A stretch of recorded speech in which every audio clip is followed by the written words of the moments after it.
Velkommen, kæru gestir, bæði þau sem fylgjast með rafrænt og þeir sem eru með okkur hér í dag. Viðburðurinn fer fram á ensku og ég skipti nú yfir. So dear guests, I welcome you to this annual May Fulbright Forum. It's one of our favorite events of the year because it's always so interesting and fun. This is our largest Fulbright Forum where we get to hear from many of our US grantees about their work and experiences over the past months. And as you can see, we have a full agenda this afternoon with 11 presentations on a wide variety of fascinating topics. Let me note that this event is being recorded. And for those who are joining us virtually, you can type in questions on Zoom later on if you want to ask. So through Fulbright Iceland, we offer our grantees an opportunity to grow professionally and as individuals. Being a Fulbrighter is a privilege, and our grantees are ever mindful of using this opportunity to the fullest. The grant period is a learning experience, but also an opportunity for our scholars and fellows to share their knowledge and to engage locally, to share the best that the US has to offer and to immerse themselves in the culture of Iceland. As I noted, we have 11 presentations today. We have with us 9 student fellows and 2 scholars, an impressive group from a wide variety of fields, all engaged in interesting and impactful projects. It's always a treat to hear about all of these diverse projects, experiences, and perspectives. We also have in Iceland here in saying, a saying here in Iceland, glöggt gests augað, which means the guest sees with clear eyes, kind of it's the meaning, or yeah, sees clearly. So I'm sure we'll also get some interesting perspectives today. And without further ado, I'm just going to get us started.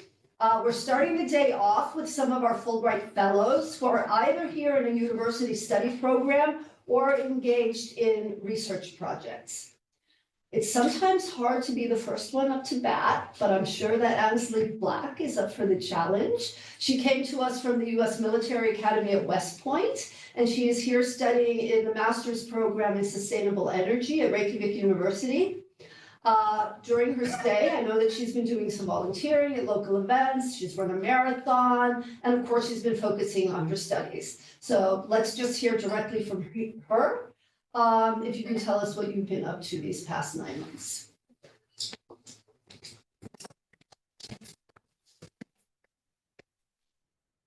All right, hello everyone. My name is Annesley Black, and I'm just going to go through a little bit my grant period and recap what I've been doing for this past 9 months. So yeah, just to recap a little bit about me, originally from Cape Elizabeth, Maine, and studied environmental engineering for my bachelor's degree at West Point, and then now I am currently studying sustainable energy at Reykjavik University at the Iceland School of Energy. Okay, so just a little bit of an overview, very class heavy, did a lot of different classes. Initially, the program that I was in started with a 3-week summer course that was kind of an introduction to the energy landscape of Iceland and included a lot of visits to local power plants and other cool things to see in Iceland. So that was a really good introduction into the program and to learn a little bit from the people that I would be studying with, as well as get an introduction to Iceland. And so that was a good start. In terms of some other really cool classes, climate law was a broadening class for me, learning a little bit more about legislation, and international climate agreements, and then also learning about climate litigation and how that can be used in the energy transition. Another really interesting class was a class about microgrids, learning what those are, how those can be used. From my background of being in the military, there's a lot of talk about microgrids, and so that was a really interesting topic to understand, and then also understanding the application to those in Alaska, because it was a joint class between those two. But yeah, so I'll go over a little bit. I won't go through every single one of my classes, but now going into some of the projects, the program was super collaborative, so there was a lot of group work involved, and so that was a really good way to engage with new people, learn different people's working structures and different things like that. And so a lot of classes are structured where you had a final deliverable at the end, which was a semester-long project where you're basically applying the theory and the lessons you're learning in the class into this final project report and things like that. So some things that I did this past year was a life cycle assessment of Frithmer. So kind of assessing the tomato production as well as their restaurant operations and what impact that has on the environment and different things such as the atmosphere, the lithosphere, and the hydrosphere and different things like that. Assessing the financial feasibility of offshore wind in Iceland. There's a lot of talk about expanding the energy grid and diversifying the energy portfolio, and so wind is definitely a suitable option resource-wise here, but if it's financially viable was an interesting thing to look at, and we did find that over a 20-year planning horizon, it's not financially feasible as of now. It would have to be that the selling price of electricity would have to lower or would have to get higher in order to make that feasible. Geothermal and wind or geothermal and hydro are too cheap at this point. Another interesting project was a proposal for a tidal power plant in Admiralty Inlet in Washington. It's been identified by Admiral as a super high potential spot for tidal power, and so looking at horizontal axis tidal turbines, which operates in principle the same as a wind turbine, and making a proposal for a project there was an interesting project. As well as this was a little bit more into the business side of things, but a strategic planning and an innovation model for 66 North. I got to work with 66 North in a group project, and so that was a really fun project. Just talking about their research and development structure and how they assess costs for their products there. So that was fun. Okay. Wasn't all work in the classroom. We also did some field work. So part of the environmental impact assessment class, we went out to Reykjavik and we looked at the watershed there and assessed the potential for hydropower. So my group was in charge of getting the snow density measurements, and then we could extrapolate that out over the entirety of the watershed. As well as another thing we did for environmental impact assessments was conductivity measurements and morphology classifications at Fossvoger Creek. So here you can see taking some measurements there and kind of assessing if there was any pollution in that river through conductivity measurements. Okay, going into some personal things. Yeah, so I ran the autumn marathon and that was really fun for me. I've grown up always doing sports and different things like that. So without that structure, I decided to get a little bit into running this year. And it was a really good way to explore the city. I got to know the path network really well, and I found that really enjoyable. And then, yeah, pushing myself and doing the marathon was a really fun experience, as well as just getting a little bit engaged into the Icelandic running culture was super fun. Everyone is super hardcore. I didn't join a running group officially, but I had friends that were in running groups, and so I joined every once in a while for those, and they never canceled due to weather, so that was fun. Yeah, and then going a little bit more into this, wasn't just running. I just like to get outside and do activities, and it was a really good way to learn the layout of Reykjavik was through the path system, whatever it was. I did some cycling. This was a picture of my long run when I was training for my marathon, basically all around the Seltjarnarnes Peninsula. And then I also got a lot more into swimming, did some hiking of Esja, you can see that in the top corner, and then some alpine skiing as well. And I included some pictures of the path, looked very different in the different seasons, so that was really fun as well, and that was a good way to get to know the layout. As far as for winter break, me and a group of friends went and did the Ring Road before our classes started. We had a bit of a break, and we wanted to see more of the country, and so yeah, a lot of beautiful sunrises and sunsets. The daylight hours were quite short at this time, so a lot of sunrise and sunset, and then also notable events was I've always been a skier, and I tried snowboarding. Didn't go super well, but it was fun to try that. And then yeah, a lot of visits from family and friends, and doing some touristy things. Went to see the ice cave, Glacier Lagoon, and then Skogafoss was a beautiful trip. And then, yeah, so for my Easter break from school, spent some time at the Troll Peninsula ski touring. I really enjoy getting outside and ski touring. I was a competitive racer, and so I really enjoyed getting out to the mountains again. And it's world renowned for the ski touring, so really enjoyed that. We had really excellent weather, which is not always a guarantee, and the snow conditions were wonderful, so that was a fun way to spend Easter. Yeah, so overall, a lot of international collaboration at the program, a lot of group work. It was really fun.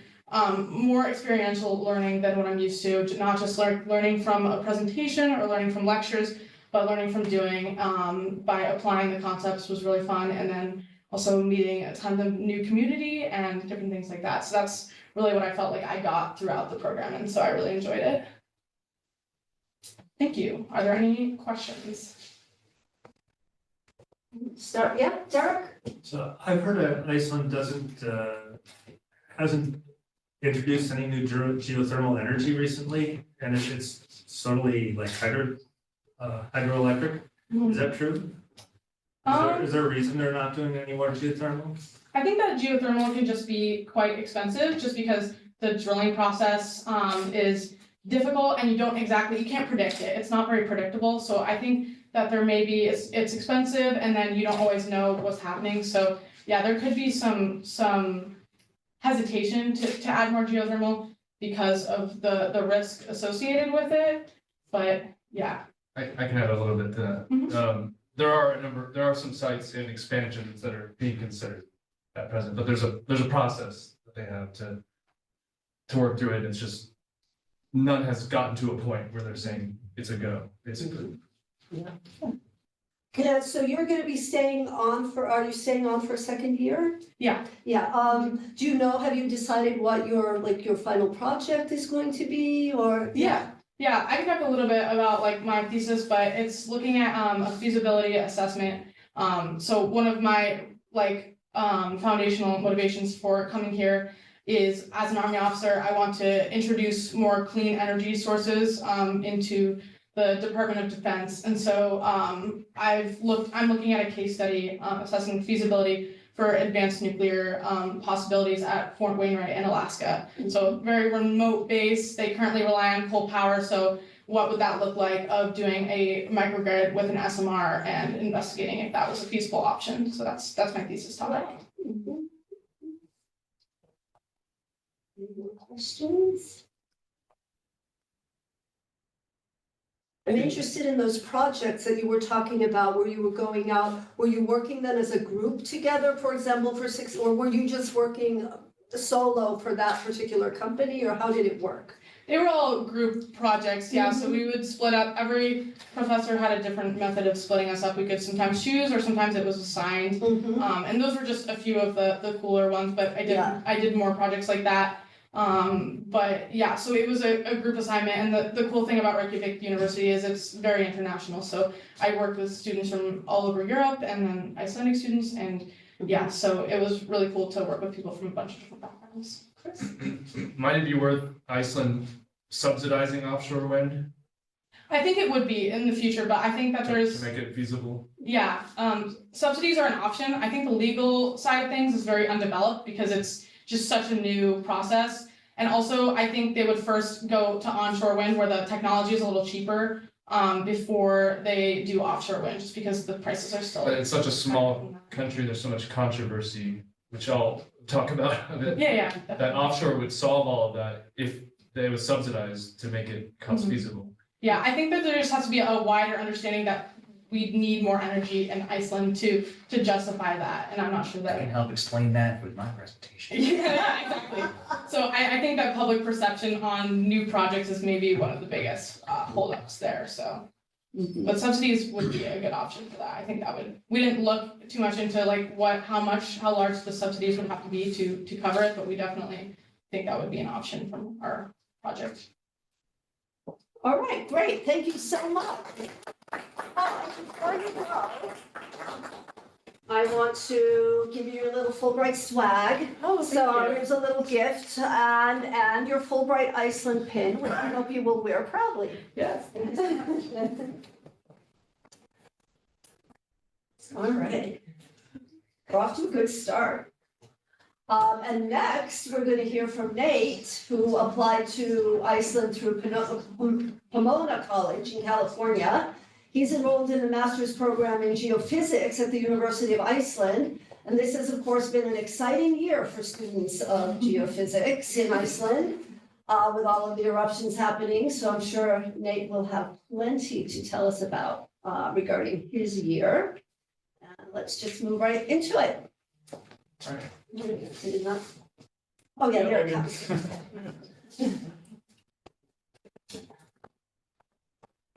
Hi, everyone. So I'm just going to be talking a little bit about my master's program here and some of the research I've been doing during this very exciting year.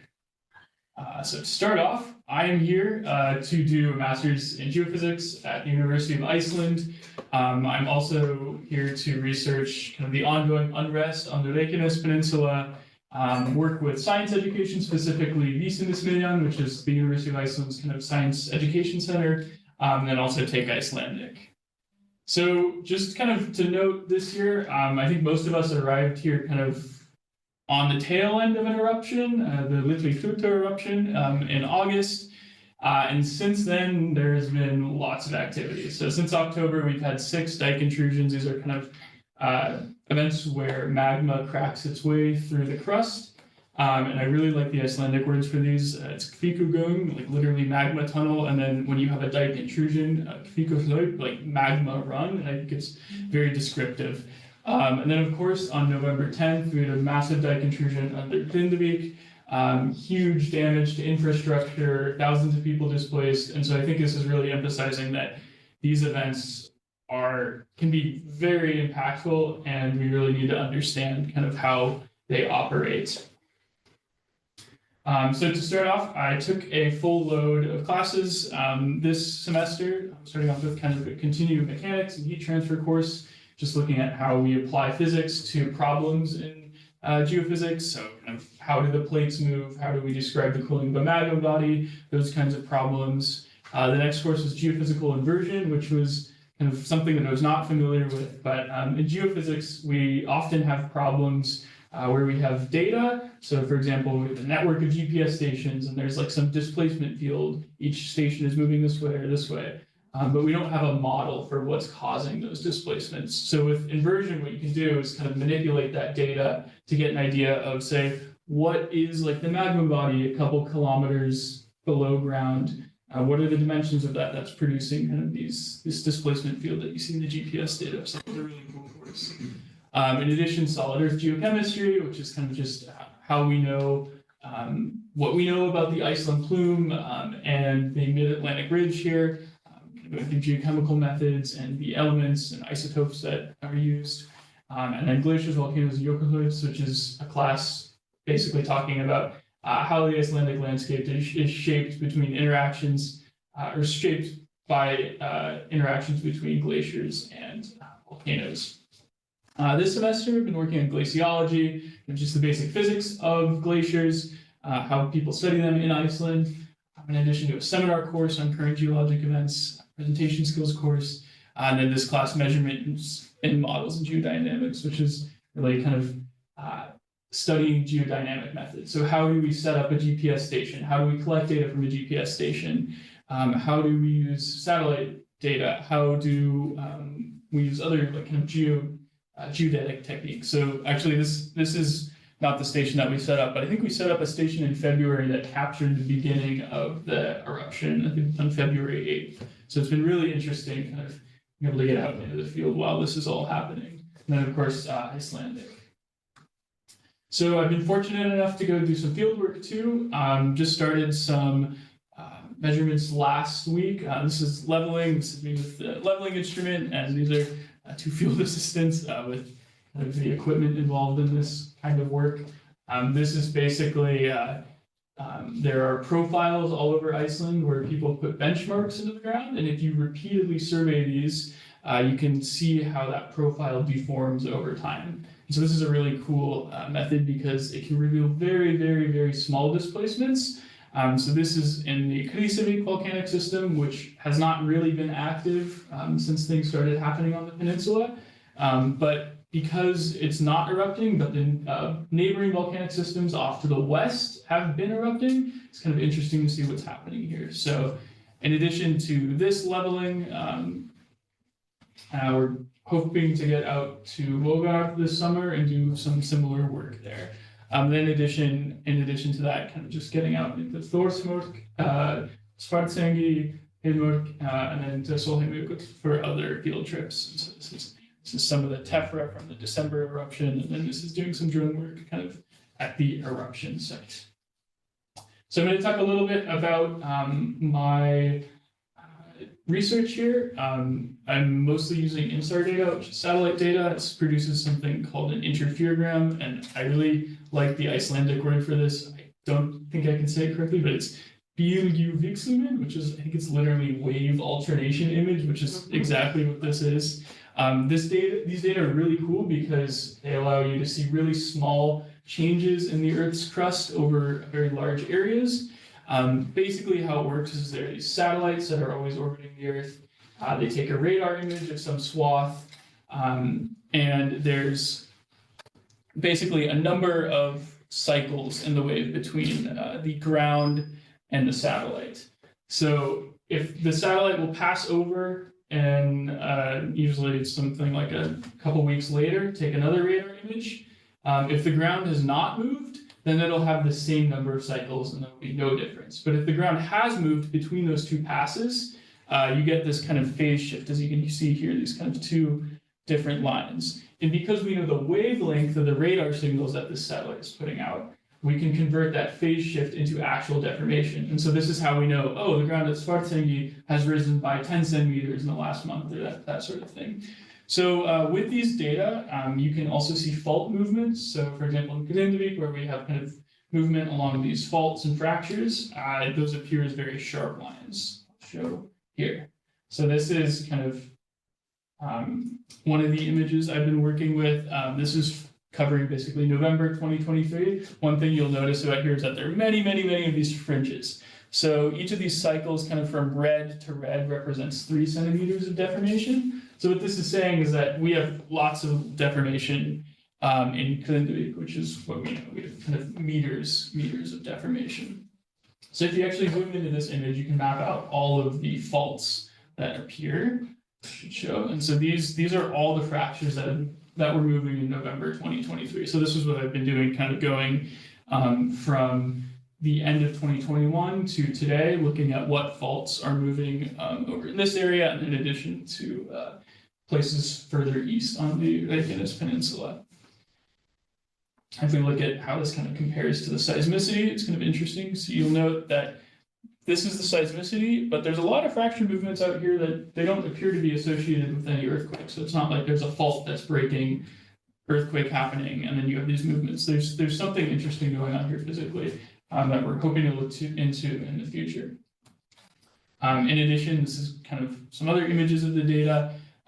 This is the harbor in Grindavik. You can see that there are all these linear features. So those are the fractures that moved in November that had created that as enormous damage. And so you can see this is from 2022. Again, 2022, similar sort of thing. So these fractures have been moving since the unrest started in 2019. And you'll see too here, this is kind of this nice butterfly wing-shaped pattern. This is really characteristic of magmatic activity. Yeah, so in general, these fractures have been moving, continue to move. Widespread fracture movements occurred in November 2023, and the hope is that these data can go into a database of fracture movements on the Reykjanes Peninsula that like infrastructure companies or civil defense or just private citizens can use. And so it's really interesting because it's like, well, how do we make this data available to people so that they can use it to the best of their ability? If you're looking to buy a house, you probably want to know where fractures are, so you're not making a poor investment, as we know this activity is going to keep going on. In addition, I've been fortunate enough to do some fun things too. Got up to Acevedo for Easter break, to the music festival there, and lots of field work too with colleagues from the Crustal Deformation Group. This is at the eruption site with the Icelandic Meteorological Office. Again, lots of field work, so it's been very fortunate to get out there. I've also been volunteering with Nathaniel. This is at one of the events. It's been a really great experience just to like explaining these concepts or kind of demonstrating these basic physics to kids it's been really fun. And it's always busy. And it's a great opportunity for me to practice my kind of basic Icelandic too. So it's been great. I'm looking forward to continuing my studies in Iceland, doing more of this INSAR data processing. Have received funding from Landsverken to continue this into the summer, and looking to study kind of the physics of why these fractures are moving and how they're moving. And so also just mér finnst mjög gaman að læra íslensku, so I'm looking forward to taking more Icelandic classes.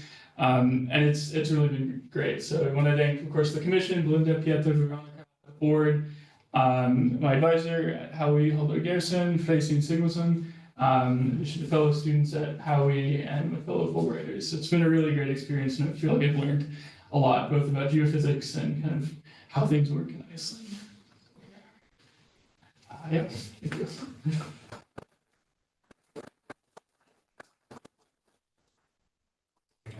Thank you, that was wonderful. Can I take some, well, can he take some questions? Does anybody have anything they want to ask about?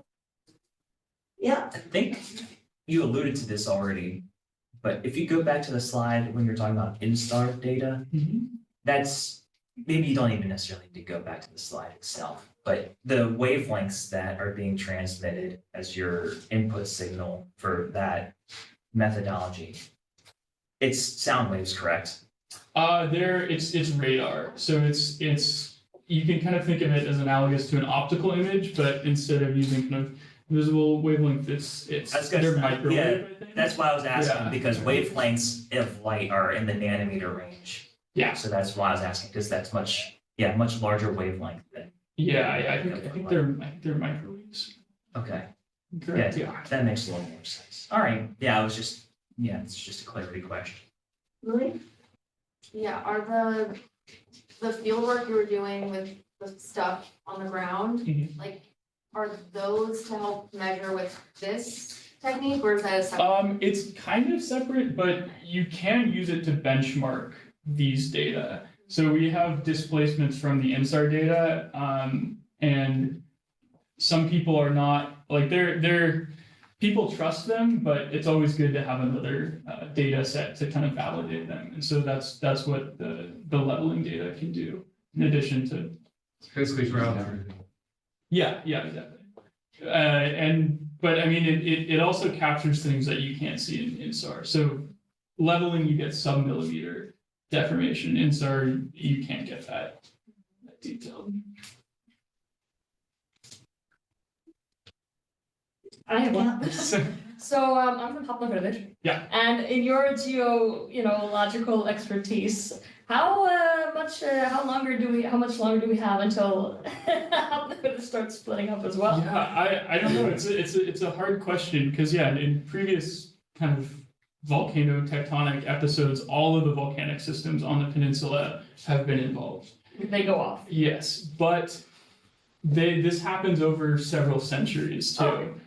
And it's hard because like in all the other ones, it appears that the activity started in the east and then kind of jumped west, but now it kind of started in the middle and it's moved west. Mm-hmm. So it's hard because I think as humans we want to see patterns, but I know nature can always surprise us. So I don't know, but yeah, I maybe wouldn't want to buy a house on a crack. Good advice. Yeah, but I mean, you even hear it now in the news, like the scientists aren't agreeing sometimes. Yeah, exactly. You have Exactly. from the University of Iceland, you have one guy saying one thing and then the next day someone will say, I don't agree with that, and I think it's something totally different, but sort of what is there, regarding just the Reykjanes Peninsula in general, is there any sort of leading theory on how this is going to go in the, and you know, like if we're talking about the next 20 years or something, while we're Yeah. still here. And some of you well beyond that, but maybe I don't have to think much further. But yeah. I'm not sure. I mean, so the previous episodes, I mean, it's a prolonged thing. Like this is probably going to go on for centuries. But yeah, I don't think there's a great understanding of how the volcanic activity jumps from volcanic system to volcanic system. And there's also not a great understanding of why it happens every 700, 800 years, or I think something like that. And that's what's happened the last two episodes, but this one might be different. So yeah, I don't know. Yeah. It's. And are you guys in your group looking at Hecla at all as well, or? A little bit, yeah. So I haven't been doing anything with Hecla, but yeah, there are like there are other people who are doing that, and the leveling data specifically, because that data that goes back to like the 60s and 70s, there's a great data set, especially for Hecla. So people use that to see, okay, if Hecla is inflating before an eruption, you can kind of see it in that data, and then Hecla erupts, and then you see it. So yeah, I mean, that's the thing, we can't forget that Iceland has so many other volcanoes that are also active, and they might do things too, so. Never dull moments. All right, well, thank you so much.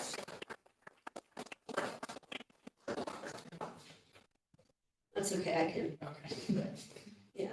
Oops, sorry. That's okay, yeah. And, yes, so here's your Fulbright Iceland pin, wear it proudly.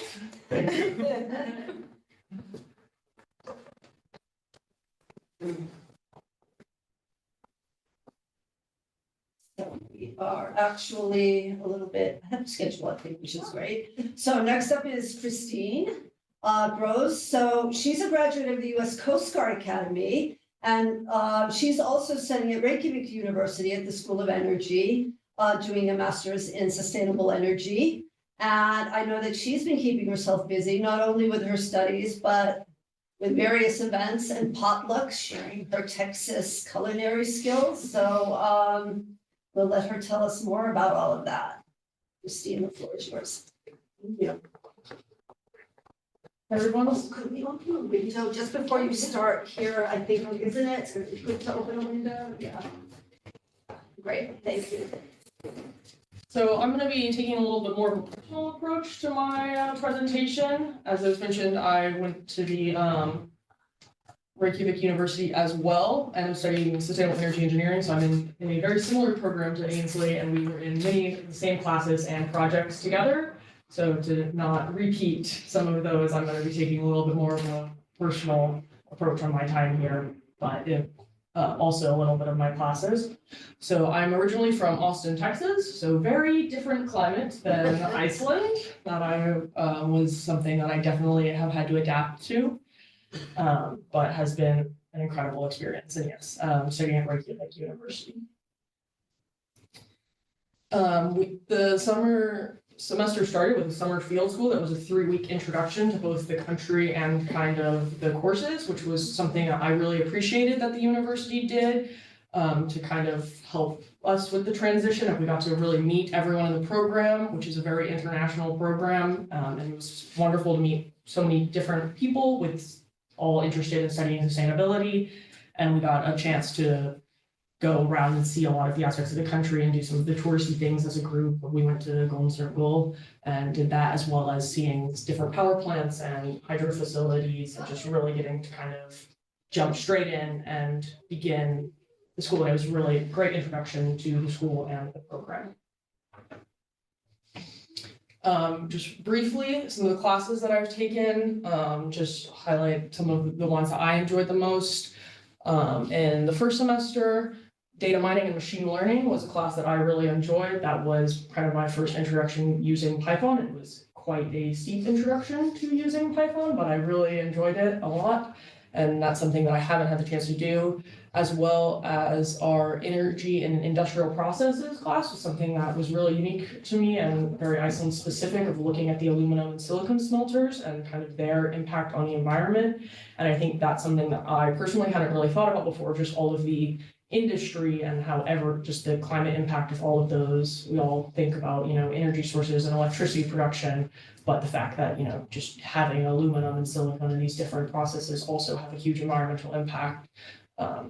Even in Iceland, where they are powered by renewables. It was something that was really interesting, and we got the chance to actually go visit some of the smelters and see hands-on what was happening, which I really enjoyed as well. Then in this semester, hydropower management, that's a class where I was in Annesley's group where we did the snow density measurements and got to go to Reykjavik many times. Sometimes the weather was less cooperative than other times. Of course, taking snow measurements, we needed there to be snow there, so it always made the hike up very interesting. And that was my first time really doing field work, which I really enjoyed and kind of showed me the different levels of learning that are outside the classroom that can happen too, which I very much enjoyed. And then currently I am in a 3-week power plant design course that has been really interesting and very immersive, that we're working currently on a final project where we're kind of investigating more geothermal power plant designs, and that's something that I've been really enjoying getting into as well. So now into some things I've been doing in my free time. Some of you know that I really enjoy playing board games, and I was very happy to find a board game cafe in Reykjavik that I have gone to many, many times, Spielnavar. I first went there, they had an event where they set up games and you could play and meet new people, and that was something that was really fun, and they taught you the game. And now I've been back introducing many other people to it, teaching them board games as well as learning new board games, which is, I think, a really great way to meet new people and just get to know the culture and spend time in the community, which I've enjoyed, as well as something that I was kind of, I don't know, I guess I shouldn't have been surprised, but didn't really know, was how much knitting is involved in Icelandic culture, and that every single store sells yarn, pretty much, to all the grocery stores, which I think is wonderful. I myself am a horrible knitter, and I'm slowly working at getting better, but I prefer to crochet, which is a variation of yarn crafting. So I've made my own version of the Icelandic sweater with, though not as advanced to have a fun pattern, but I crocheted it. And of course I had to crochet a puffin. Like after I saw them, I fell in love. I mean, I needed one for myself. And as well, I've been fortunate enough to meet some like-minded people in my program, and we've started having a weekly kind of knitting crafting club, which has been very wonderful. And yes, I've got to play board games with many of my fellow Fulbright members as well, which has been an incredible experience. I also love to eat food and try new food. So one way I did that is I organized potlucks within our program at school. We had one for Thanksgiving, which was a lot of fun as well. And everyone brought their own dish. So it was a great way for everyone to try different foods and different experiences. I made enchiladas for it, which I know some of my Icelandic friends was their first time trying enchiladas, and was very fun to see their reaction and how I think it went over well. I enjoyed them. And so then we also had one at winter and around Easter time. And then most recently we had a smaller one on the first day of summer outside because the weather was so lovely and that has just been a really great way for us to get closer in the program, just spend time with each other outside of class and school, as well as trying new food and just get to know more about everyone. I was also on the ring road trip with Annesley that we went on over our winter break, which was a really just incredible to do in the winter, especially being from Texas. I've never seen so much snow in my life when we went up north. And I, unlike Annesley, have never done any snow sports in my life. So my snowboarding experience was quite interesting. It was more of a trying to stand up experience than actually going anywhere, but I still have more time to try to get better, so we'll work on that. As well as we got to go to the geothermal baths up north in Nevaton, which was beautiful. Haven't made it to the Blue Lagoon here because of the eruption. So it was a similar experience, I believe. But it was just absolutely incredible to be able to do that in the winter. And I'm planning to do it again in the summer with my family. They're going to come and visit. So hoping to be able to compare and see just, I imagine it will be very different, even though it will be the same path and the same overall experience. And then I've also just been able and been really fortunate to be able to take advantage of other free time and just to kind of explore. So just some highlights at the beginning of the year, I got to go to the Pride Festival in Reykjavik, which I was very pleased to find out is in a different month than they celebrate in the US. So I got to double dip this year and go to 2 prides, one in DC and one in Iceland, and both were an incredible experience.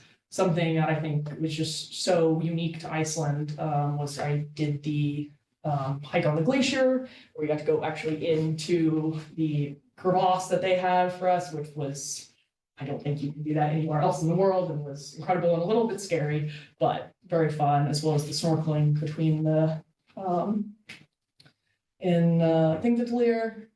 Of course, going to Reykjadalur, not just to take measurements, but also to actually go into the hot river is always very fun, and have been there many times. I volunteered at Iceland Airwaves this year, which was a really unique experience, and there were people from all over the world volunteering there, which was really surprising to me to see how much international presence there was at this festival that I personally never heard of before, but I was missing out by not hearing about it because it was wonderful. And volunteering, I got to kind of see the behind the scenes of a lot of things and help out and meet some of the artists, which was a really unique experience. And I'm hoping to repeat again next year, as well as attended some concerts and things. We went to see Harry Potter and the Prisoner of Azkaban with a live orchestra at Herbivory recently, which was beautiful and wonderful. And then I've just honestly had been so grateful to make such incredible friends and have such wonderful experiences and become really close with people within my school program and within the Fulbright program, and just overall, I'm so grateful, and this program has definitely changed my life. So thank you.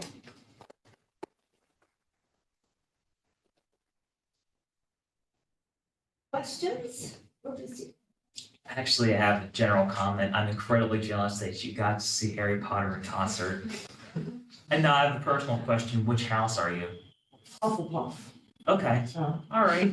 I'm a Ravenclaw. We can get along. So I wanted to ask you, have you also decided, because you're staying on, what your final project is going to be, or? yes, so very recently I've just been fortunate enough to join a working research group. I'm very new to it, so I don't know all of the logistics of it yet, but I'll basically be doing computational fluid dynamic, so CFD modeling of a geothermal ejector that they're working to try to connect low pressure wells to high pressure wells. And they have been doing experiments. And so tomorrow actually will be my first time in the lab. I'm helping one of the PhD students with the experiment to kind of be learning more about what my role within the project will be. But I'm very excited, and I'll be doing some lab work this summer there as well. So it's, Yeah, and how, when you finish the program, how do you envisage that helping you when you get back to the US? What kind of work do you envisage that you might be able to use that for there? So I'm not entirely sure, because when I go back to the US, I will still be serving in the Coast Guard. So for at least 6 years, I'll probably be a student engineer on a ship, which there's less room for geothermal power on ships. So I think what I'll bring, at least while in the Coast Guard, is a lot of the just international experience I've gained here and the different perspectives, because I think that's something of being removed from both the US and very institutionalized military out in Iceland is very different, and just culturally. Yeah.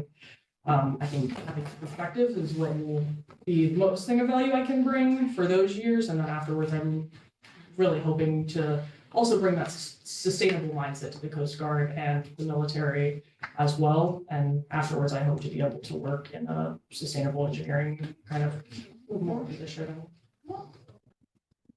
I'm just curious, since you mentioned the Coast Guard, have you ever been on a ship that goes like really in the Arctic and like collects samples and stuff like that? I have not personally, but before I was accepted into this program, my position that I was going to be a ship that went to the Antarctic. Yeah. But we have two polar icebreakers, one that goes to the Arctic and collects data, and I know they have civilian scientists on it as well, and then one that goes to the Arctic and they're out for about 6 months of the year at a time.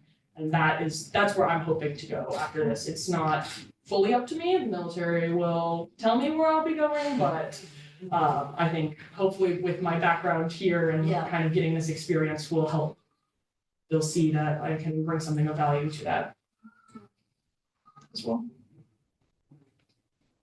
Questions? Yeah, sure. When does the board game place meet for newcomers? We haven't been in a while, or I haven't been in a while recently because I'm getting very busy, but I would, with no set time, I would love to Set something up there. Yeah. I'd actually ask you about that because it seemed like a really fun thing and a great way to get people together. Would you recommend that as one of the monthly grantee events at some point, or is it more something that the grantees just do on their own, or? I think I don't know, I've never tried to do like a big group thing, but it basically the way it's set up is the cafe is upstairs and in the basement is where most of their board games are. If there would be a way that you could get the entire basement secured and then people break into small groups, because there's not, as far as I know, any like 20-player board games, but breaking, I think that would be very fun for even small like some groups. alums maybe or something, and it might be an idea. There's board game night in our area as well. Oh, really? Did a few times, Yeah, yeah. But Yeah. no, I think that would be a very fun event. All right. Okay, thank you so much. And before we go, back to your seat, and we want to give you your little Fulbright gift from Fulbright Iceland and your Fulbright Iceland pin.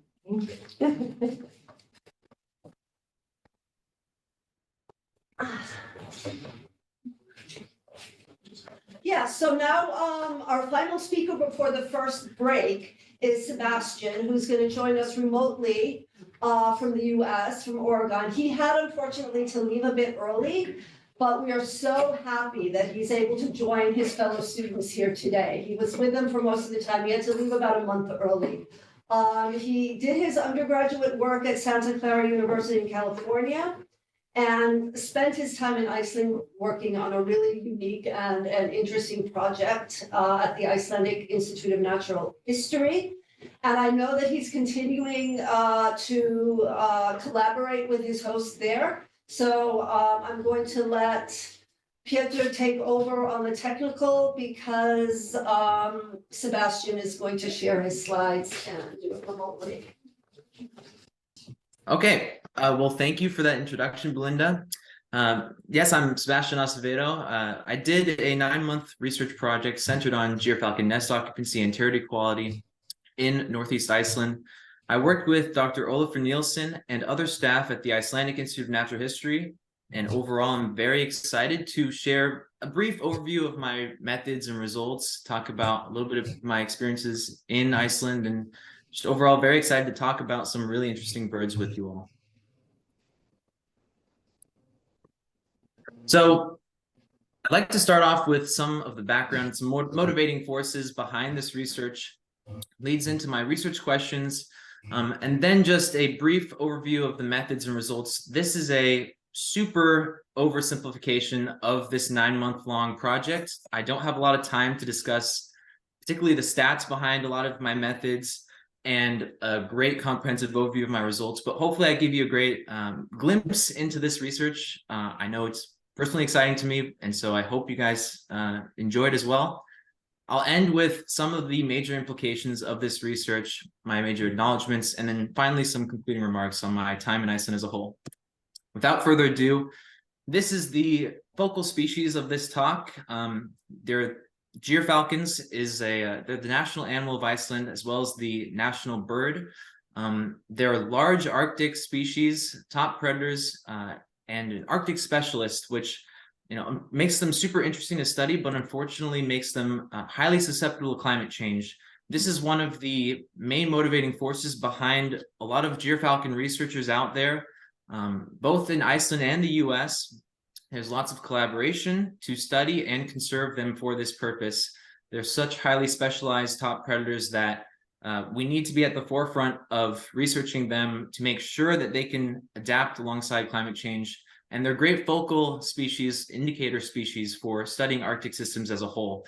So that's partly why I've developed this research project along with my mentor and other staff at the Icelandic Institute of Natural History. Gyrfalcons rely on rock ptarmigan as one of their major prey sources. This is especially true for Icelandic gyrfalcons. In the winter, this is practically the only thing that they're eating. So to really understand gyrfalcons, you have to take a look at their prey source, rock ptarmigan. And here they are. Fresh in their winter plumage, they start off white in the winter. Ptarmigan are chicken-sized ground birds in the grouse family, like turkeys. They're an essential game bird for Icelandic hunters, so much so that the Icelandic Institute of Natural History partners with hunters all around Iceland in order to take morphometric data of these birds. These measurements are things like wing length, body mass.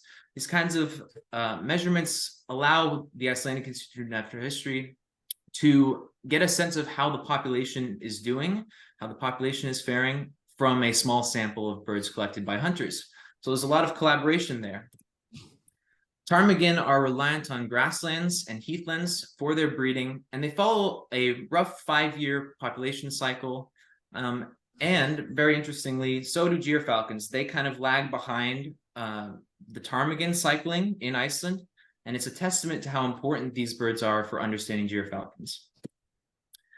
This kind of quote is thrown around a lot in the raptor research world. In order to understand a predator, you have to understand its prey, and it's no different for this system in Iceland. But moving on to a brief overview of the nesting ecology of these fantastic birds, I'd like to just show a little bit of a sort of a time lapse with this collage of photos taken from a nest. This nest in particular comes from Alaska, but this is the kind of similar situation that you'll see in Iceland. Gyrfalcons building their nests on old ravens' nests, raising their nestlings, delivering prey until they can fledge and leave the nest. But zooming further out, let's take a look at a simplified diagram of a nest on the landscape. There's a nest indicated by that black dot, and gyrfalcons hold territories around them. These territories can be approximately 1 kilometer in radius, where they will defend the nesting site from nest competitors such as ravens and eagles and other gyrfalcons. But they will forage in a much wider range, sometimes 10 or even 20 or more kilometers from the nest site. So it begs the question, well, what's happening in this foraging region that might make a nest site more attractive to a gyrfalcon pair versus another nest site? This territory that you see here might be occupied for only a few years, or it might be occupied by several decades. And these data, the Icelandic Institute of Natural History has collected on occupancy stretch back 40 years, and some nest sites are occupied for 40 years, essentially. So why is that? Why is there such a difference in this? This metric we'll call occupancy for the rest of the talk. And just remember, it is the total number of years a nest site was occupied divided by the total number of years that nest site was surveyed for. So it leads into this overarching research question that I had in beginning this research project. How might landscape characteristics around gyrfalcon nesting territories in that foraging region affect territory quality? Specifically, because we have to understand the rock ptarmigan situation in order to understand what's happening to gyrfalcons, I asked how we might build a statistical model to explain rock ptarmigan abundance in Northeast Iceland, and how might that add to the picture? So to give a very, as I said, oversimplified view of how we built this ptarmigan abundance model, we started with landscape data. I'm just going to refer to these 7 different kinds of landscape data as landscape covariates or environmental covariates, or simply just covariates throughout the presentation. But just know that there are things like elevation, surface roughness, precipitation, NDVI, as you'll see there, is just a measurement of the greenness of vegetation on the landscape. So it describes if some region is very lush in vegetation or very sparse. So taking all of these covariates in mind and combining them with ptarmigan count data in a what's called density surface model, we were able to create a map of predicted ptarmigan abundance. I will get into how the Icelandic Institute of Natural History takes ptarmigan or collects ptarmigan survey data in a very short time. And for now, I'll say that a density surface model, for those that are familiar, is similar to, or it's a different kind of generalized additive model. And I'm so open to questions, by the way, at the end of my talk. So if anybody has any further areas they'd like me to explore, please feel free to ask me at the end of the talk, or I'm available afterward as well. Please feel free to contact me. This was a huge focus of the project. It took a lot of developing, a lot of comprehensive model building to make this ptarmigan model, and I'm excited to share the results of it. But for now, it's only a part of the story. These predicted ptarmigan abundance values go into a secondary model alongside elevation, temperature, and precipitation, as well as this Gyrfalcon occupancy data, as I mentioned, also collected from the Icelandic Institute of Natural History in the Northeast. These pieces of information are combined in a generalized additive model, and from that, we get the effect of these landscape data on Gyrfalcon territory occupancy. Here are my data sources. I'd like to give credit to these 7 sources. They're linked at the end of the presentation if anybody wants any more information, but I thought I would include them there. This is our study area in the Northeast, and zooming into a portion, we can see that there are some road transects overlaid onto this map. Ptarmigan road surveys proceed in a process that's called distance sampling. Simply, or simplified, this is when observers drive these road transects and note the locations of ptarmigan observed from the road on either side. What we did is we cut these road transects up into segments. Each segment is 750 meters long, creating approximately square-shaped areas on the landscape that are 750 by 750 meters. Here's an individual segment with dots representing the ptarmigan that were observed there. And what I did is I took these segments, I totaled up all the ptarmigan observations, and then I averaged those landscape covariates that I showed earlier within each segment. Those values, the mean elevation, temperature, and so on, alongside the total ptarmigan counts, went into a programming language called R, where I built these models.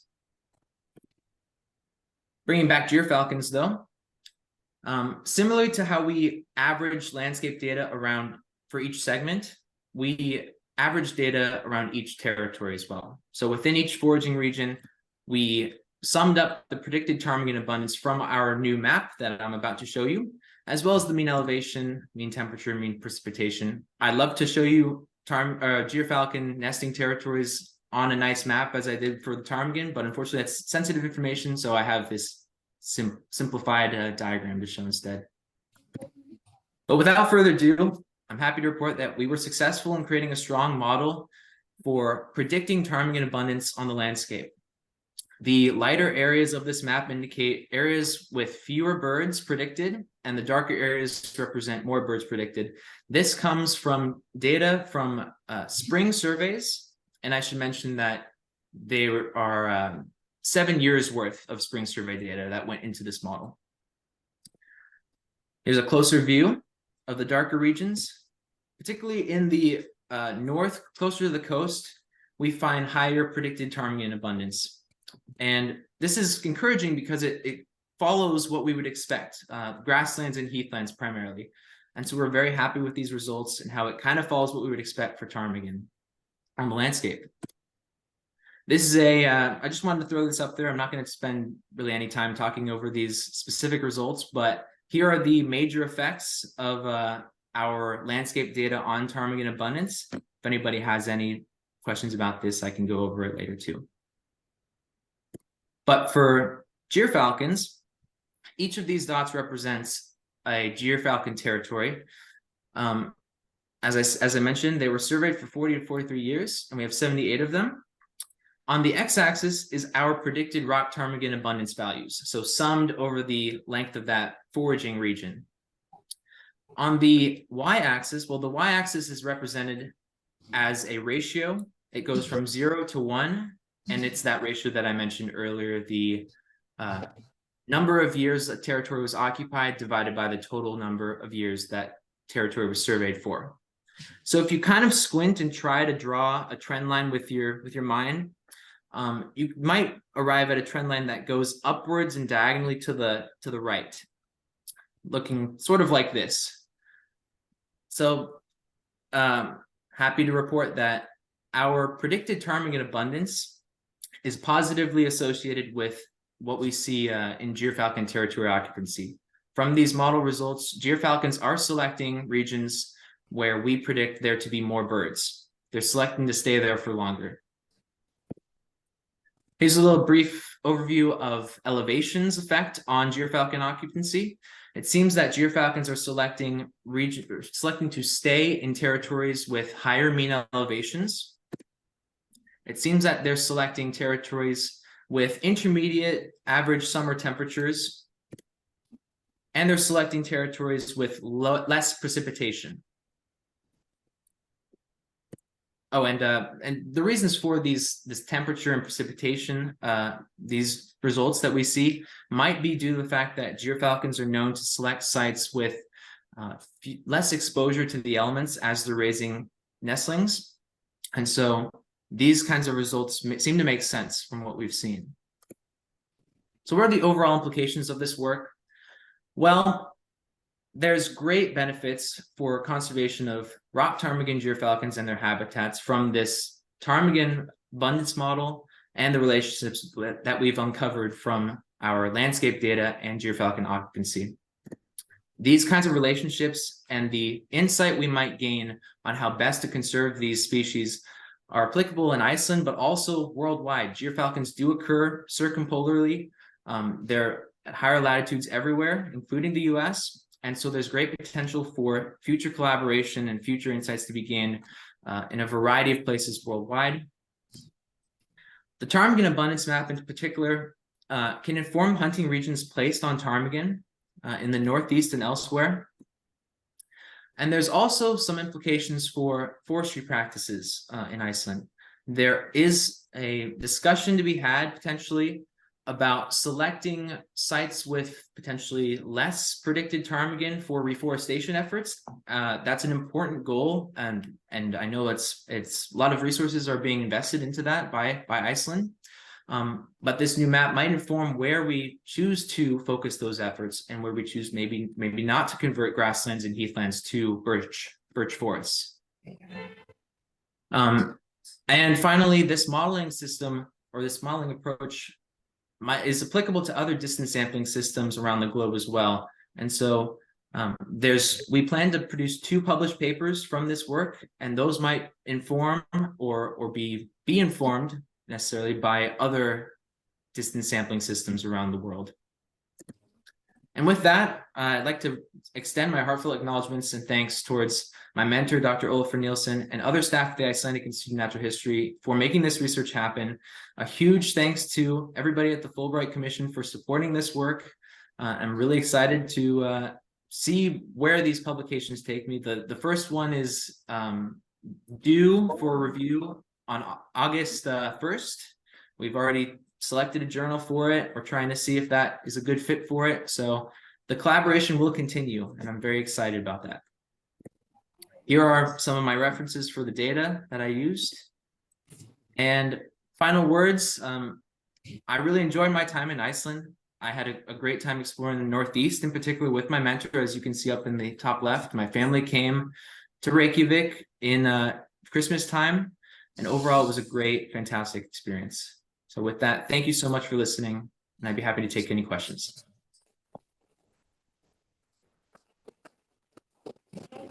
Thank you, and it's great to see you again, Sebastian. we've missed you in this past month. So I want to start by opening it up for any questions. Derek? How will climate change affect Gyrfalcons? My what, sorry? How will climate change affect Gyrfalcons? Yeah, it's a great question and a complicated one. Well, the Arctic is warming faster than any place on Earth, and this has potential effects on Gyrfalcons and everything that falls underneath them in the ecosystem. One of the most pressing concerns for Gyrfalcon scientists is that when the climate warms, these nesting territories that have been standing, they're a cliff nesting species, right? And so these cliff sites that have been standing on the landscape for often, hundreds of years are starting to thaw and then fall. And so this is limiting the number of available nesting sites for Gyrfalcons.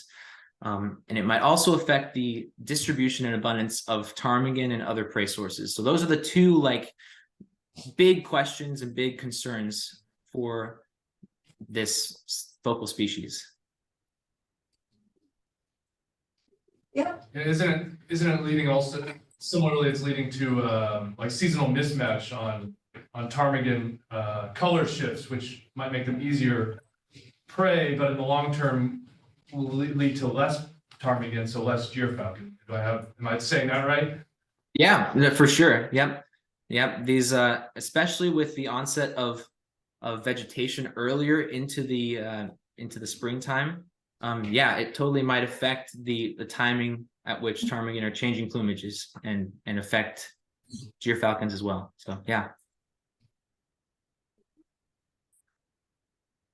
Yeah, I saw this in Alaska one time where all the snow was late, and so the ptarmigan were all bright white, and all the holes in the tundra, you could see the ice they were easily identifiable because their breathing was coating the surfaces with ice. So every single prey species was had a beacon of white advertising. Wow. Yeah, no, that's crazy. Yeah. I've spent some time in Alaska studying these guys, and yeah, we see early onset of vegetation there for sure too. Yeah. Yeah, so any more questions? If not, unfortunately, you're not here to receive your Fulbright swag. So either you're gonna have to come and visit us, or I don't know if any of your colleagues here are anywhere close to you and they could take it back for you. We're gonna have to figure out one or the other. Well, no worries. I'll be back June 7th. It's already booked. Okay. Yep, Wonderful. So we'll see you at the commission then. Yep, All right, for sure. well, I'd like it now actually for us to give a round of applause to all of the grantees who were. So welcome back, everybody. Welcome back to the second session of the Fulbright Forum today. Welcome. If you weren't with us for the first session, there might be some people on Zoom who weren't there for the first session, so welcome to you. So in the first part of the program, we heard from 4 of our Fulbright Fellows in energy studies, geology, biology, and now we're going to continue in this segment with more student projects, and again, from diverse fields. We're going to start with Fulbright Fellow Nori Greer, who is a graduate of Wellesley College in Massachusetts. And she came to Iceland with the goal of studying tundra ecology. She's hosted here by the Agricultural University, and I believe that she's also going to be returning to Iceland next year for some further work. So the collaboration must be going well.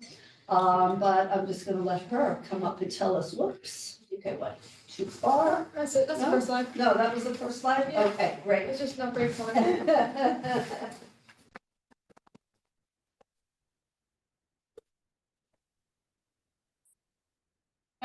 Is this loud enough? Yeah. Hello, my name is Eleanor Greer. As Belinda said, I am studying tundra ecology with the Agricultural University, doing a research project.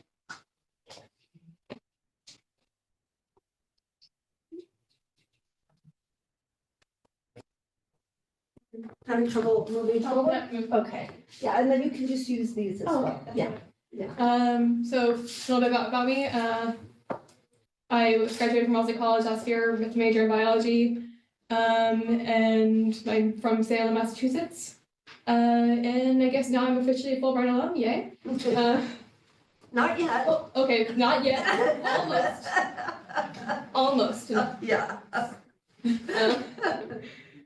So what did I study? So my sort of main organism that I was studying was the dwarf birch, which is a sort of a common shrub in the Icelandic highlands, and as well as other tundra ecosystems in the circumpolar area. And so I was studying sort of the interaction between insect herbivory and the plants, and sort of I was looking at the dwarf birch as the plant that was being damaged by the insects. Sorry, that was a bit circuitous way of saying that. So why study insect herbivory in the tundra? It's not usually what you think of when you think of sort of high north and what's eating the plants. Usually you think of like reindeer or things like that, but it's sort of important to study because the insects, even though they only account for a very small amount of the herbivory that's happening, they are actually pretty widespread. And as we are looking at climate change, we have to acknowledge the fact that insects are generally understood to respond faster to climate changes, especially the temperature usually being thought of as becoming more active as the temperature warms. So we want to be able to see, okay, is this relationship between the insects and the tundra going to be changing if they become more active with the warming climate? So how did I study this? So we had 2 field sites in the Icelandic highlands. My lab that I'm part of has been collecting data there since 2017, so quite a bit of data. And so for each site we have 6 blocks, all about 100 meters apart. Each block we have 25 plants. Each plant will get 30 leaves. Ends up being quite a large sample size. I was processing about 2 years of data, and I think if my calculations were right, I personally examined about 18,000 leaves. Wow.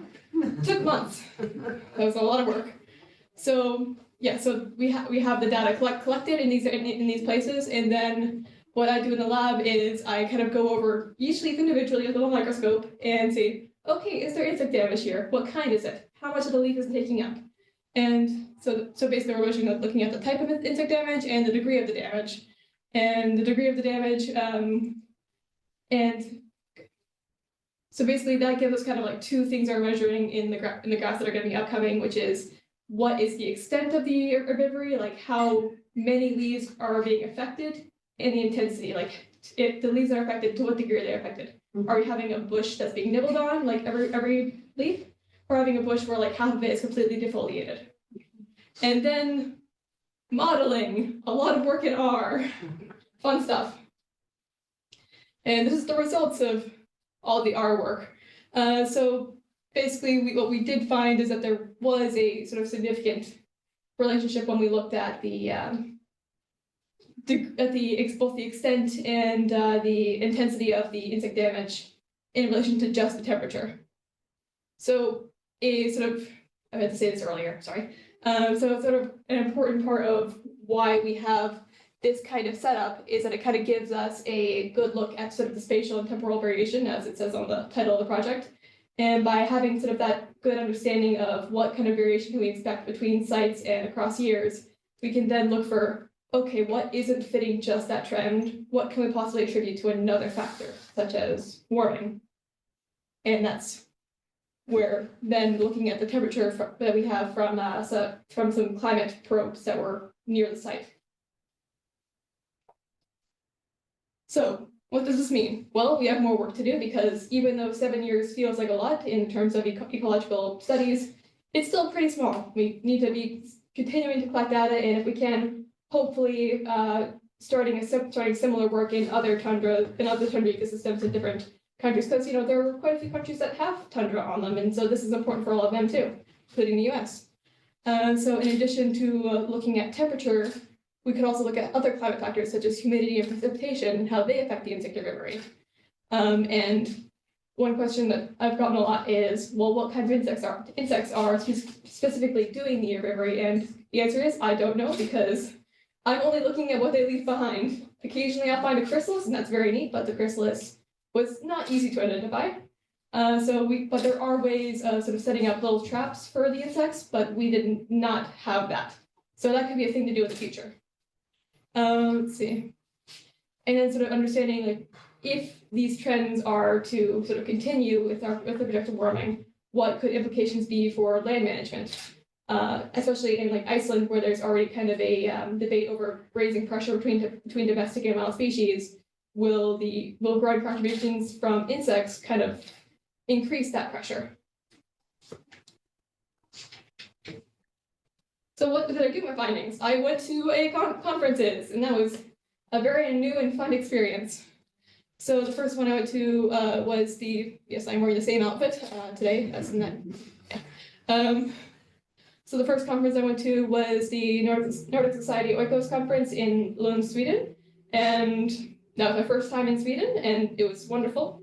And just being at a conference was also very interesting because earlier in the fall I'd gone to Arctic Circle, and being there as just like an observer was already very fascinating, but getting to go as a sort of presenter at a poster session, getting to like sort of talk to other researchers as peers rather than just as a visitor, it was a very insightful thing, kind of seeing like, this is the direction my future could take, and I would not mind if it looked like this. Yes, also got a lot of good advice on what I could do better next time. Okay, let's see. What's my time right now? You're good. You still got, so 7 minutes. or Okay, that's so. good. Yeah. Okay, so what else did I do? I did do other things. Well, I saw some pretty great auroras. I shout out to the Fulbright group chat for being my main way of finding out about the auroras. I didn't have to use the Aurora app once. And then also, thank you to Fulbright, all the fun grant events. I think this picture showed up a few times in previous events and previous ones. And then this was also a very interesting one from right when I got here, got to Iceland. Was the Agricultural University has its own like herd of sheep at its campus in the countryside, and so they were also participating in the sort of seasonal like roundup of the sheep. So I got to also participate in that and get very bruised up by sheep. It was very fun though, very fluffy but also very sharp. And then I also befriended the many cats as well as also people. I made people friends too. Yeah, that cat kind of used me as a taxi to get around, and enjoyed the nature. So that was also fun because I'm working in a PhD lab at the university, I got to also help out with a lot of the other PhD students with their fieldwork. So actually I went to a similar place that Christine and Annesley were doing their snow depth to look at, help with collecting groundwater for a different atmospheric study. So I got to have exposure to other research projects going on in Iceland. And then there's the big one, volcanic activity. Here's the one where I had the show and tell section. So another thing I have been enjoying is sort of getting familiar with sort of the crafts community in Iceland, like at places like Holoportið, where I've been like meeting a lot of sort of local artists. And I also got to try crafting with some Icelandic materials. I'll pass these around. But this is spotted catfish leather produced in Iceland, and this is reindeer leather also produced in Iceland. I can pass this around. Nice. Yeah. Wow, this is really nice. So, okay, should I move on to questions or try to vamp a bit more? Yeah. Okay. So I never know how long our presentations are going to take because I tend to talk fast. No, but you're good. We can stop for questions if you want.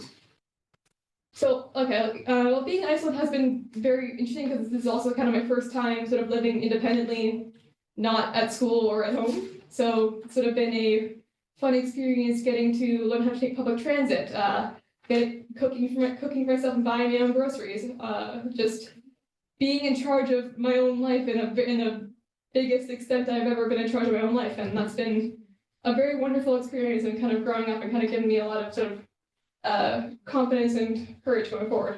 And oh yeah, I have another slide left. So what is next for me? So as Belinda alluded to, I will be coming back. I ended up getting into a master's program for environmental studies at the University of Lund, as well as the Agricultural University. And I actually found out about this program through some people at the campus I work at. So I would not have found out about the program at all if my mentor Isabel had not been a previous coordinator for the program, and I hadn't met the current coordinator too. Mhm. And so I'm very much looking forward to that. So I'll get to start in Sweden in the fall and then come back to Iceland in the spring.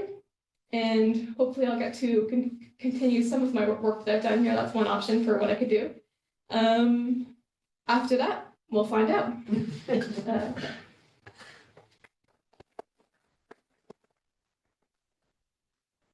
So much.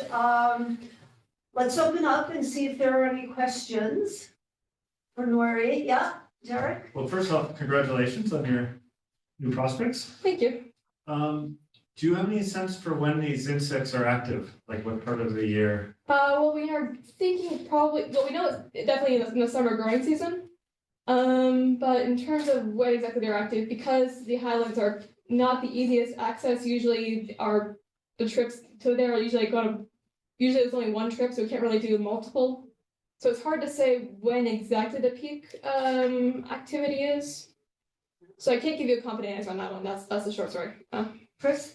So I just want to make sure I understand what you were sort of drawing as a possibility that insects are basically more insects are migrating from more regions or more hatching, and that's putting more pressure on the vegetation, which could be in tandem with the pressure that's already.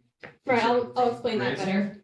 So basically insects, because they are invertebrates and they're cold-blooded, they tend to be more active when the temperatures are warmer. I mean, within a certain limit, if it gets too hot, they die. But that can allow them to be more active and more metabolically active. If they're more metabolically active, they're going to eat more. If they eat more, they could reproduce more. And depending on the insect, so that's one reason why finding out which insects are actually responsible for the herbivory could be important, because depending on their life cycle, it could be the effect that we're seeing from the increase could be offset by a year if it's mainly impacting how many eggs they lay. Then we'd expect to see more damage in the following year if the following year had a lower temperature. Does that make sense? So it could be that they're more active and there's more of them. Yes. But there could also be a third factor, which is in migration or not so much. I mean, Iceland's kind of it's a bit contained. Yeah, that was actually a question that I had as well, because we have been seeing new species of insects coming into Iceland, just with increased travel, right? Is that having an effect, do you think? I know there have been some moth outbreaks. I don't know if they are non-native moths, but again, that's the kind of thing where, because what we are doing is we're collecting leaves, so we're only really seeing the types of damage left behind, and the types of damage are not necessarily species specific. So we can only really kind of guess what could have left the marks. Like if we could know that there are a few species that could be responsible for burrowing into the leaves and kind of leaving those mining trails. We know a few of them chew. We know a few of them kind of skeletonize the leaf or leave galls, but we don't know. We could not look at a gall and be like, oh, we know this kind of beetle did that. Yeah, you'd also potentially be seeing a longer growing season with better conditions for just growing more vegetation. But nobody probably has any idea how those two, will one be the greater factor than the other? Ecology is a wonderful thing because you can always find more links and more possible interactions. It's a very open system. So yes, that could also be a factor. And I'll just take another person's project to find out. We have a question online. So this is a question from Lisa Wilson, who will be coming as a Fulbright student next fall, and she says, great presentation. I want to ask you about your experiences living in a more rural area in Iceland versus Reykjavik. What did you like about Icelandic culture? Well, I won't be living in a more rural place until next year, so you'll have to get back to me on that one. But living in Iceland, I have genuinely really enjoyed it. Again, it's kind of my first time sort of living independently, where I'm not, going to classes and I kind of got to be responsible for my own work schedule and kind of got to live a more independent life. But I think Iceland was a very nice place to have that experience. Let's see, it's also kind of nice because it's very easy to get around. I know a lot of my colleagues are from different parts of Europe, so they did not necessarily like the public transportation system, but for me, it was the best I've ever experienced. So that was one big difference from the US, is I could actually get to places without a car.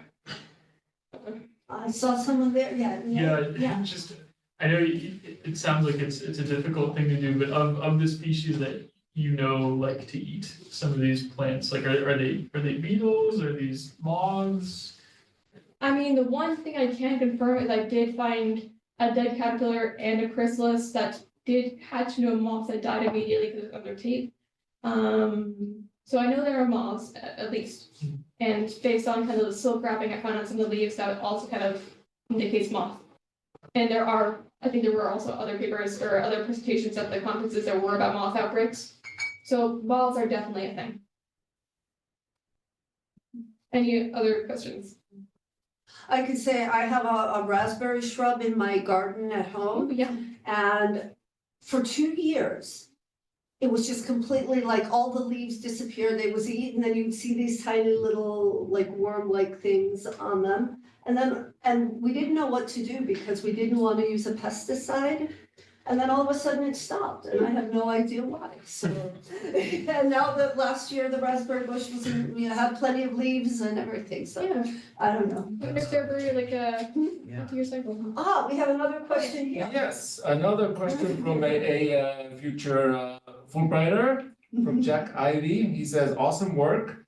I am planning to incorporate research on subsurface burrowing invertebrates. Your research was mostly focused on indirect evidence, but do you know if the majority of insects that increase activity during the summer are burrowing hibernators? I would have to make an informed guess, so take it with a grain of salt. I mean, I don't know. There are some like larger beetles, which I would assume probably burrow. Sorry, this is informed guesses. I'm guessing also some that die during the winter and just have their eggs survive. Mhm. You might want to go to Google Scholar for that one. Well, he says thank you. Thank you. Yes. All right, anything more? If not, then let's.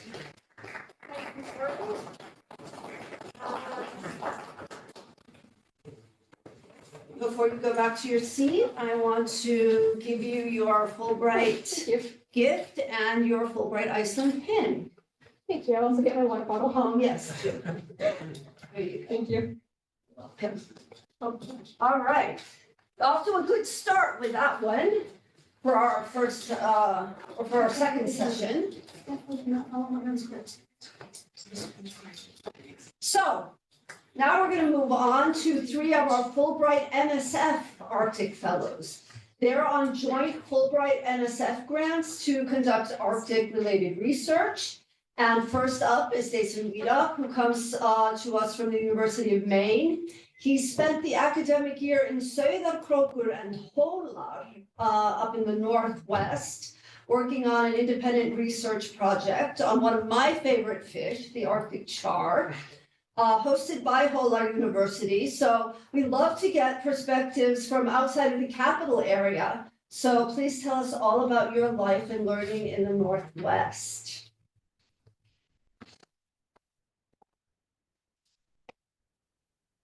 Okay, hi everybody.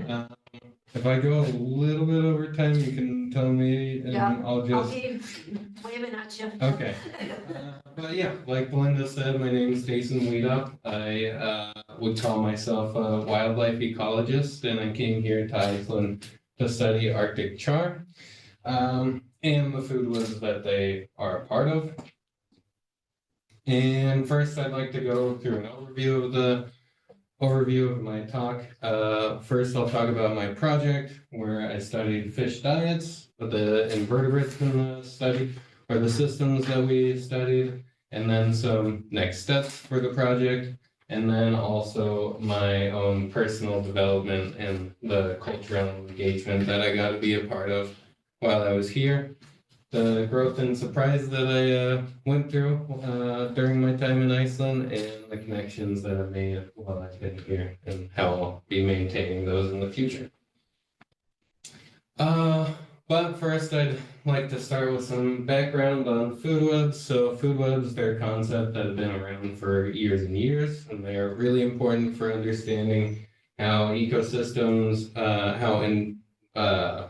organisms within an ecosystem are interacting with each other. And here's an example of a food web. they're important for understanding how nutrients and contaminants are moving through a food web also in an ecosystem. But a lot of food webs, the unfortunate thing about a lot of the studies that are studying food webs, they are looking at snapshots and usually don't look at seasonal changes of food webs. So I wanted to investigate that. And then also a lot of studies on food webs don't investigate the diets of invertebrates in them either. And so I wanted to study the diets of char during over multiple seasons. These are the dwarf char that I got to sample and work with. And they live within these cave ponds nearby Lake Mevat, and then construct entire food webs surrounding, well, for those cave ponds. So the two study sites that we chose for my research were Cave 21 and Cave 27. They're right by Lake Mevat. You probably know of it. And they're not connected to the lake, so they don't have any connection with the lake, but they're just really close. They're accompanied with long-term data sets that both have physical and biological parameters, so if I wanted to use that data, I could. They were accessible throughout the year, which was important for my project. We got to be out there a few different months, and they contain the small benthic char that I wanted to study. And those are the cave ponds that I was working at during both the summer, where there's lots of flies. You can see all the flies in there. And then during the winter, where there's lots and lots of snow. But basically what the cave ponds look like are lava archways with a pond underneath, and fish and invertebrates live within them. And so to understand the fish diets, we went out to the field, out to the cave ponds, collected fish, and did gastric lavage, which is basically, I gently put a small plastic catheter down into the mouth of the fish, pump water into their stomachs, and that gets washed out. And there's some flies hanging out of this fish's mouth, and then the contents, well, one sample that we collected. And the contents within those samples, I used a microscope to count them and identify the invertebrates. And these graphs, what they're showing, I calculated the average proportion of diets for the fish in different months. So June, August, October, December. It's probably small for people in the back. In Cave 27, one of the sites, we weren't able to collect fish during that month because the cave pond was iced over. And we weren't expecting that because usually there's some openness of the cave pond, but we were able to sample them in Cave 21 during December. I separated all the invertebrates into 3 categories: terrestrial invertebrates, or invertebrates falling into the cave ponds; benthic macroinvertebrates, invertebrates that are on the bottom of the cave ponds on the rocks and sediment; and then epibenthic organisms, which are zooplankton. They're somewhat closer into the water column. And basically what we saw is that on the x or y-axis, we have diet proportion, and then the x-axis, those different months. During June, the fish were eating similar proportions of invertebrates outside of the cave pond, and then invertebrates inside the ponds. Then during the month of August, when there's lots of flies around, they were feeding more on those flies in the blue bar. And then during the winter months, they start feeding again on invertebrates in those ponds. And just to make this a little bit more visual, I made these graphics where we have the different prey categories: epibenthic organisms, zooplankton, the benthic macroinvertebrates, and terrestrial invertebrates, and arrows pointing towards the fish. The arrows show the proportion, or the width of the arrows represent the proportion that those fish were feeding on. So during June, feeding on invertebrates outside of the cave pond and invertebrates inside the cave pond. Then in August, feeding a lot on the flies that were falling into the caves. In October, then feeding again on invertebrates in the aquatic system. And once again in December, just in cave 21, we see them eating benthic microinvertebrates. And to get a better idea of what invertebrates were within the ponds at the time we were sampling them, we did rock scrubs, where we collect these rocks, scrub them down, and collect all the dirt, invertebrates that were on those rocks, collect those contents, and then we took them to the lab and I counted all the invertebrates within those contents. And I created these graphs to visualize what I was counting.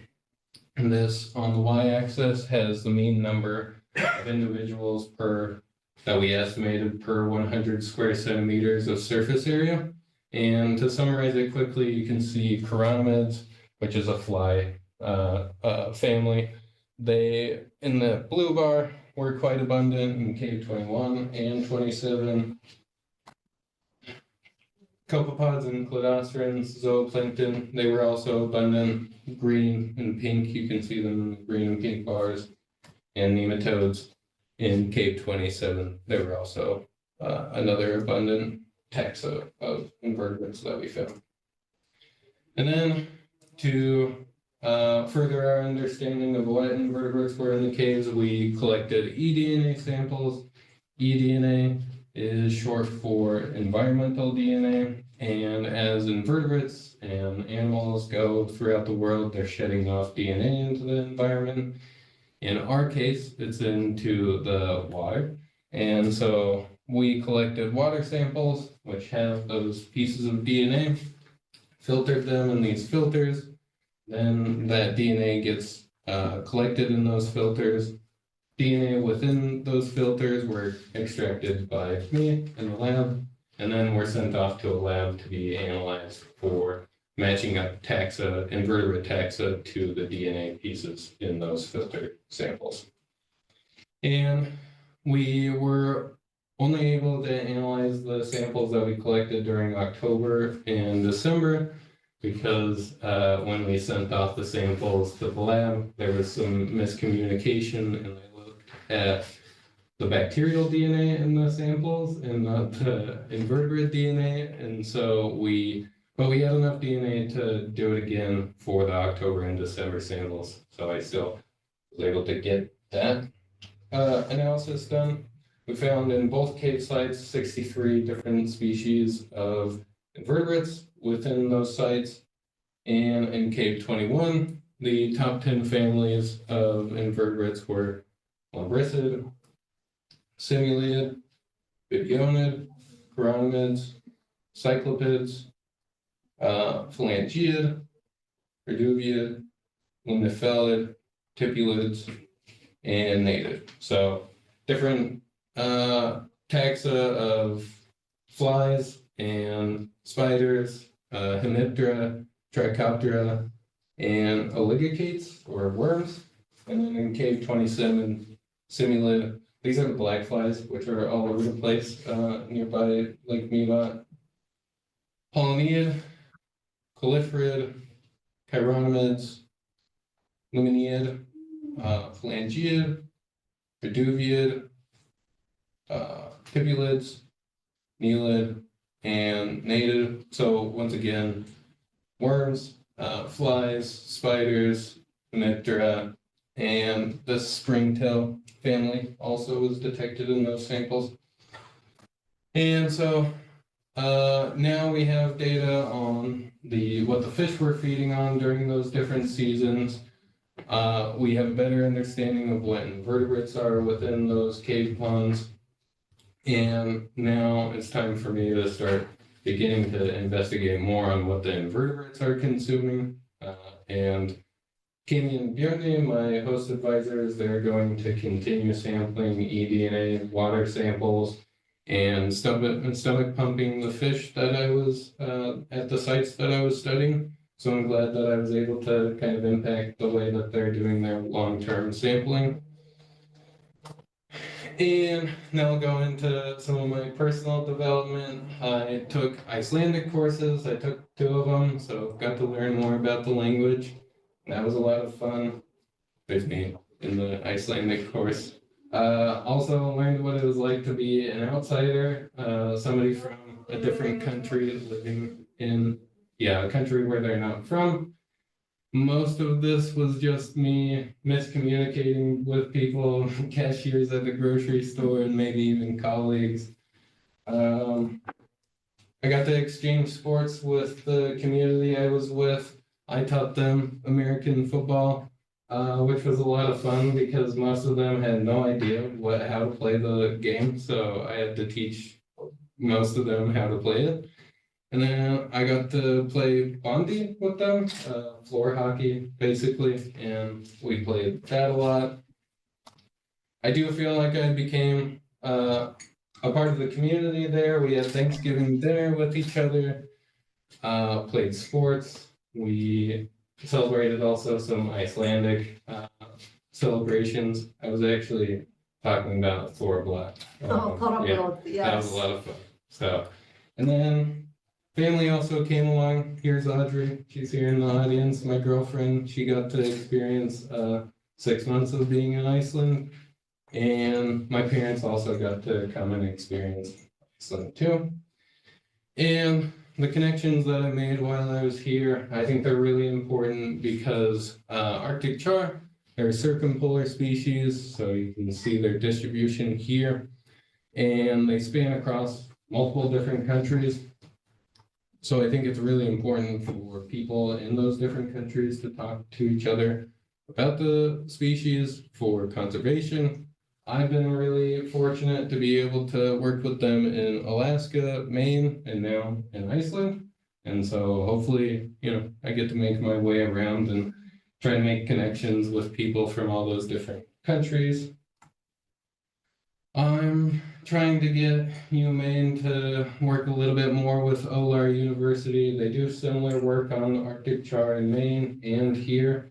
And hopefully, I think both of them they're busy. So I've started that conversation, but hopefully they continue to talk with each other and collaborate. And then I definitely have tons of friends that I'll stay connected to. I've met tons of people while in Iceland and in the north, and I've gotten close to quite a few people and colleagues. And I'd like to thank all the people that supported me during my time, Fulbright, Leif Erikson Foundation, the American Scandinavian Foundation, the OLAR Department of Aquaculture and Fish Biology, all my family and friends that have been able to support me, and the friends that have made Iceland. Any questions? Thank you. Oh, thanks.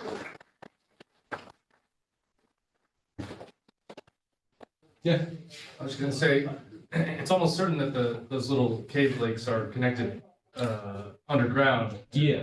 But ecologically, that's what you're. Yeah. So I think the invertebrates are different. The fish aren't able. There's only Cave 21 is actually one that they're thinking maybe might be connected, but there's a road right in the middle of the cave and the lake.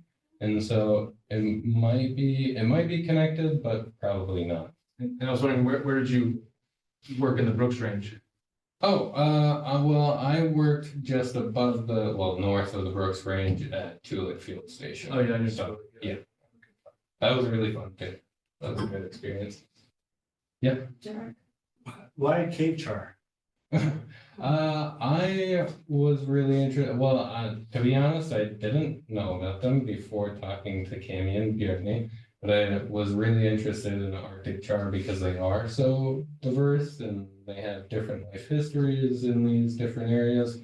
And when I heard that they had these cave char systems, I was really excited about it because it's this really unique, specific type of morph of char. And so, it's mostly just because I made that connection with them and they're studying them.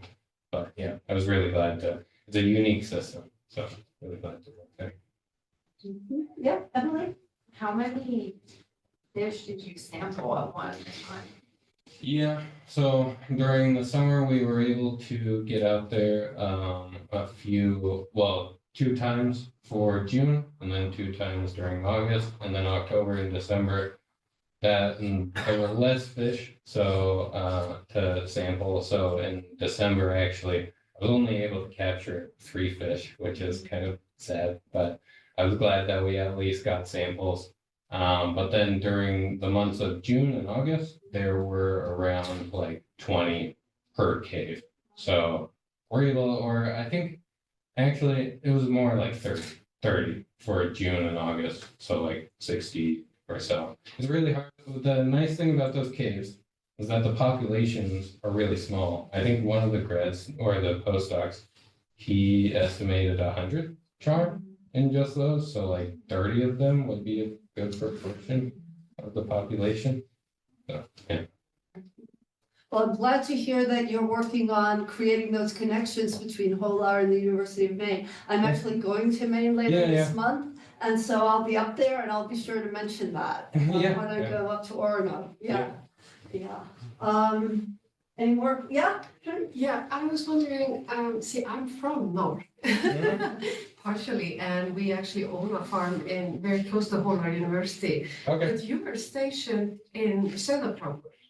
Or I were you was- stationed at the historical, site of Harvard? Yeah, I was in Olar. So I lived there and then I worked in Södertälje. Yeah. So I kind of had to drive So you back got and both, forth. introduction to both. Okay. Yeah. Yeah, Yes. because it's a very interesting place. From historical and Yeah. it's also, beautiful outdoors there.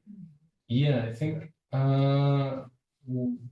I was talking to people about, I think one of the older Bibles in Iceland got printed in Olar. Yeah, it's Yeah, one of the so- most historical places in Iceland, in fact. So, yeah, I was really happy to be there. It was a lot of fun. All right, well, if there are no other questions, then I'm going to come over here and grab these, and a little gift from Fulbright Iceland to remind you of us, and then your Fulbright Iceland pin that I hope you will wear with pride. Yes. Thank you. All right. Everything, it's also interesting. It's just amazing. Everything that you've been through is so interesting. Let's see.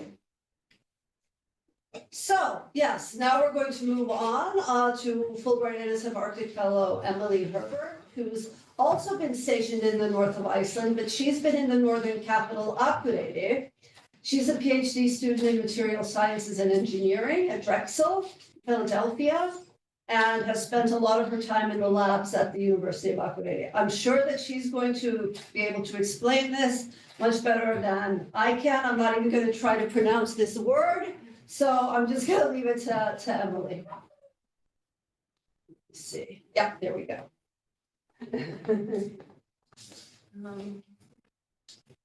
Yeah, I'm Emily. And yeah, I will talk about what that word is, a type of bioplastic. So my project was focused on making bioplastic from algae-associated microbes sourced from geothermal tidal pools near Husavik. And yeah, I'm a PhD student at Drexel. Okay. Yeah, so I'm doing my research in the natural materials and polymer processing lab at Drexel. And this infographic shows some polymers, natural polymers, along with some things they can be used to make. Natural polymers and synthetic polymers can be used to make all sorts of things and are used to make them in our society, like textiles and packaging and things like that. And so these chemical structures are their simplest repeating subunits, and polymers are just really long molecules. So natural polymers come from what are considered to be more renewable sources. Synthetic polymers come from fossil fuels. So these are some examples of natural polymers. They might come from plants or animal byproducts or even microbes. So one class of polymers that comes from microbes is called polyhydroxyalkanoates. And they're a type of polyester. And on the bottom are some examples, some classic, most famous examples of PHAs. And basically, microbes take carbon from their environment. So whether that's glucose, sometimes it's a gas, but carbon or starch or protein, and they organize it in themselves in these long repeating units, because then it's just easier to access if they're stressed out. Maybe they experience some temperature change or, scarcity with food. So they store polymers like we might store fat as an energy reserve. And these polymers have been characterized before. They have certain similar properties as synthetic plastics that are used ubiquitously today. However, they're non-toxic, biodegradable, but some of their drawbacks are that they are brittle, difficult to process, and sometimes expensive to produce. So I want to just talk a little bit about what I know about monomer structure and polymer properties as a material scientist, and this kind of informs some of my research questions. So the structure of polymers will directly impact their properties, and a classic example here is linear polyethylene can organize itself really well such that it creates these rigid materials like a milk jug. But if these chains organize themselves too closely packed together, then they'll end up being brittle, and they don't maintain that combination of flexibility and strength that we know and love polymers for. On the other hand, with increasing branching of this structure, you'll end up with less organization, flexible products like plastic bags. And although again, if you end up with no structure at all and more branching, you might end up with something that doesn't maintain its shape at all and can't be formed into anything. So that's sort of the spectrum of properties we're talking about here with relation to branching side chains. And so I wanted to ask the question how I can make PHAs more flexible, and thus how can they become more versatile and useful in our everyday lives. So we'll start with what we have, which is, this is an example of a PHA called PHBH. What's nice about it is this side chain that breaks up some of that organization. So it is much more flexible than if it didn't have that long side chain. But part of the problem with PHAs is that all we can do is add longer and longer side chains. So then we end up with products that they're either way too strong and way too brittle, or they're way too amorphous and don't maintain their shape, and we can't make anything out of them.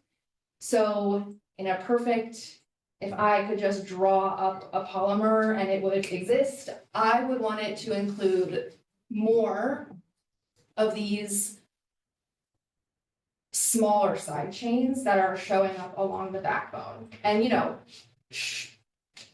we can have different percentages of each of these copolymers, which is another way that they can be tunable. But really, like, this real estate is kind of what I'm interested in.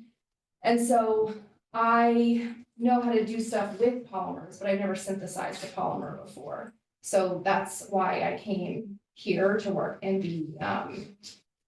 the biotechnology lab.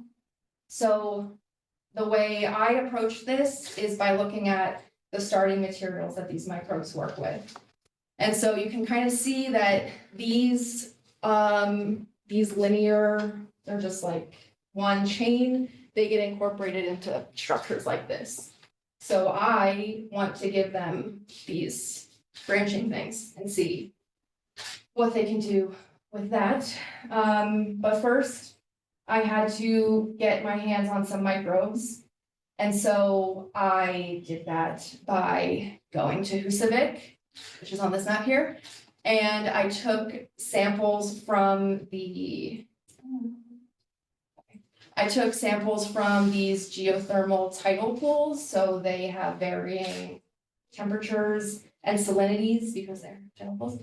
And these are the samples that I got from those. I then introduced those liquid samples into these enrichment cultures that contained different carbon sources. So this one, for example, is a branched chain fatty acid. To basically kind of selectively pressure what I imagine had like hundreds of microbes in it, maybe one that at least can tolerate some of these branched chain carbon substrates that I'm giving them.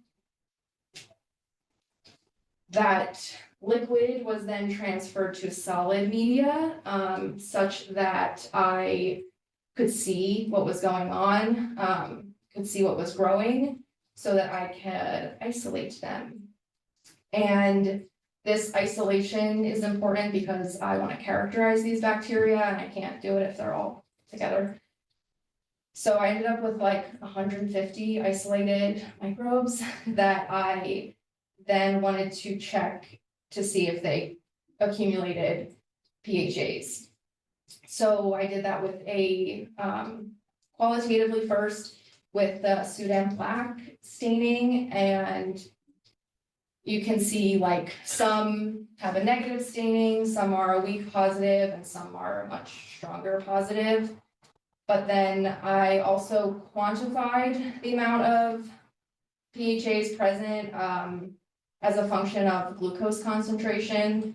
Just glucose is an easy carbon source to start with, so that's what I did there.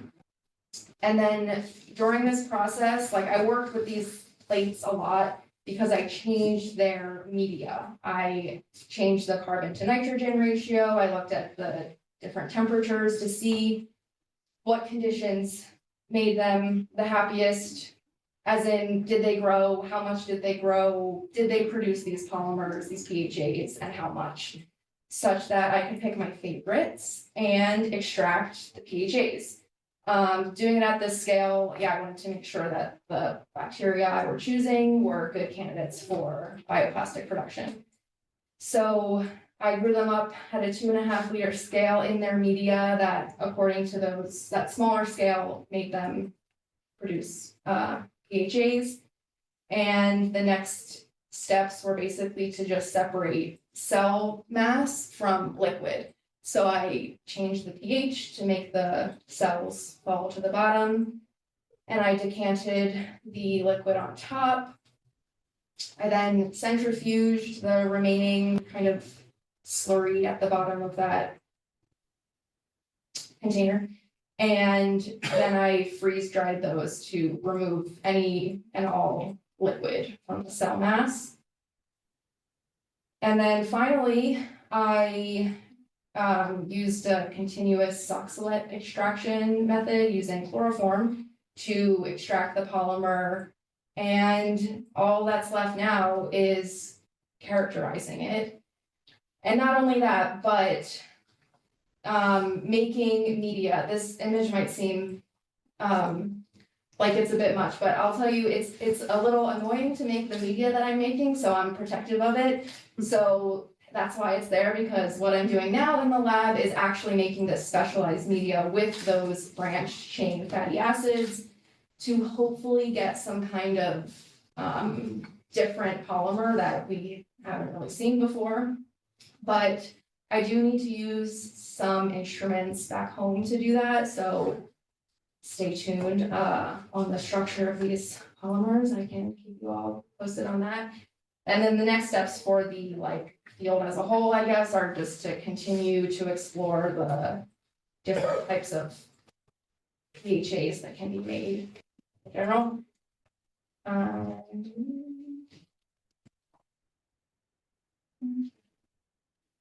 And then, yeah, I just wanted to use the rest of my time to talk about my takeaways from being here for 8 months now. I would say first and foremost, I feel pretty confident in my skills as a researcher. I come from a different background back home than the lab that I'm in. And that was pretty daunting at first, but I've been really productive in lab. I've learned a lot, and I think that I've contributed to the lab in general, my ideas, which is pretty cool. And also good because I'm looking for jobs, and so I can brag to people. So, yeah, and then more generally, I guess about like the grad student experience, I think is really similar in the US and in Iceland, at least in the labs that I've been a part of. But that has really made, I think it's forged some really strong friendships with my lab mates. Like the highlight of my experience at home and here is my lab mates. They're the best, so. But with that, as much fun as I've had, I'm happy to move into non-academic next steps, which is also fine to learn from.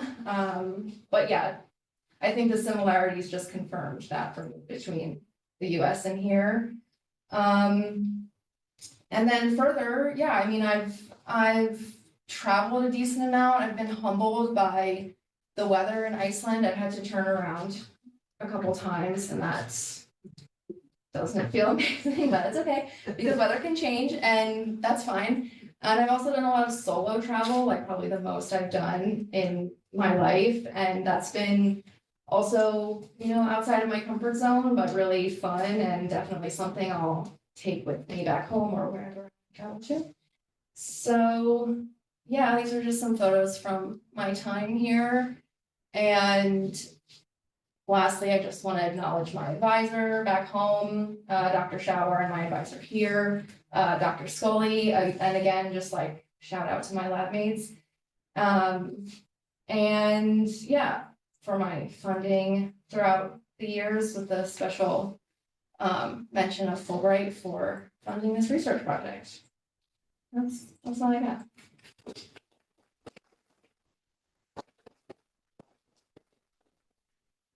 Fascinating. So, who wants to start with a question? Yeah, Derek? So what prompted you to get this bacteria from geothermal springs?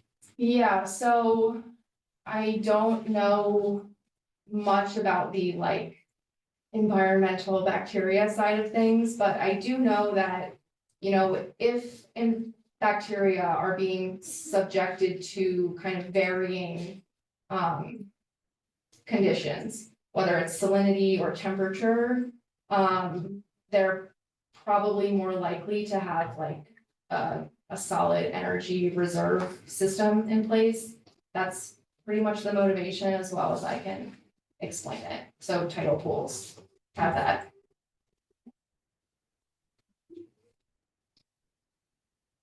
Yeah. So I guess I actually have two questions. One, is it fair to say that this was more just fabrication of PHAs? Since you've been here, have you done any property testing? Oh, God, no. And yeah, interesting point. I know anyone caught the title on Fulbright's website is scale up of PHAs. And I don't know if you caught it, used chloroform to extract PHAs. I was gonna say, that was my next question, is whether there's a toxicity issue. using Oh, chloroform. totally. And so, yeah, next steps could certainly be look at other solvents or other extraction methods. That was definitely on my list of things to do. This bioprospecting aspect of things wasn't necessarily on my list of things to do, but I did that also. So, yeah. All right, that's fair. And you said academia is not for you. You sort of decided that. What would be your dream as moving forward? Now that you're defending in the fall, right? Yeah. Yeah. I'd like to work in research still. I like technical work. I like lab work. I also would like to work in sustainability, making materials that are more sustainable. So maybe there's a company or a startup out there that is doing something cool and interesting in Yeah, industry. sounds good. All right, well then, if there are no more questions, then thank you, and let's get you your swag. Reminder of Fulbright Iceland, and okay, thank you.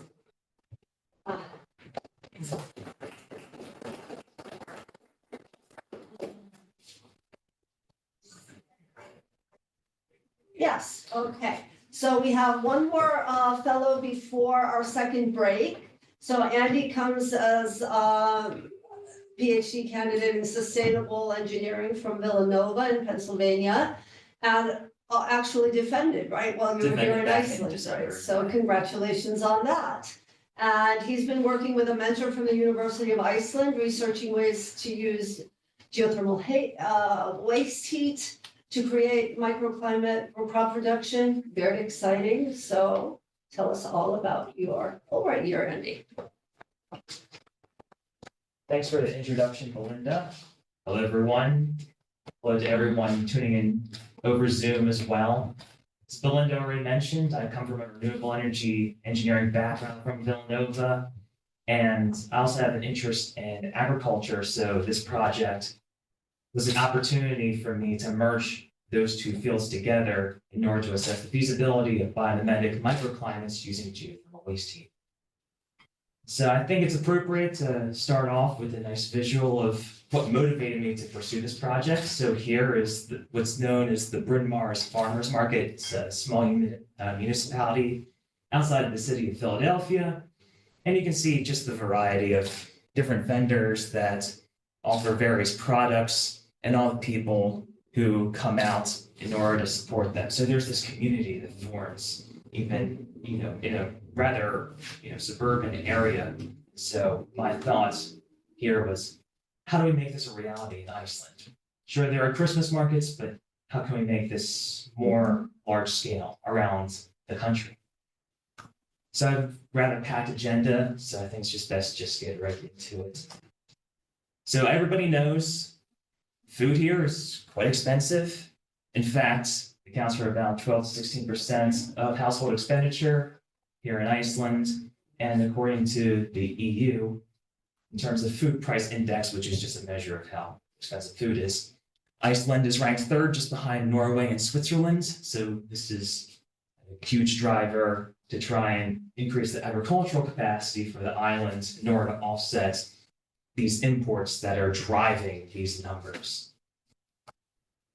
So if we break down the imports that are being brought into country, and then we just break out the top 10, this is what we get in descending order. And you can see some of these crops can be produced in country. Tomatoes, for example, are grown in large quantity over in Fritemar, but you can see some other crops serve as emerging market crops, essentially. And because of their high market value, and because you can produce wine from them eventually, we decided to focus on grapes. So if you can produce wine, and I know quite a few winos, myself included, you can increase, tourism as well. So that's always kind of a nice little flourish to this research, especially with everything going on in Greer. So just a little bit of background with how greenhouses are developed here in Iceland. Everybody knows about abundant geothermal heat, whether it's coming from power plants such as Herbivory, or just have geothermal heat that's readily available in hotspots like in the town of Theriault. Farms in the form of greenhouses use that as their main heating source. And then, of course, because of the long winters, there's a lot of artificial lighting that's used.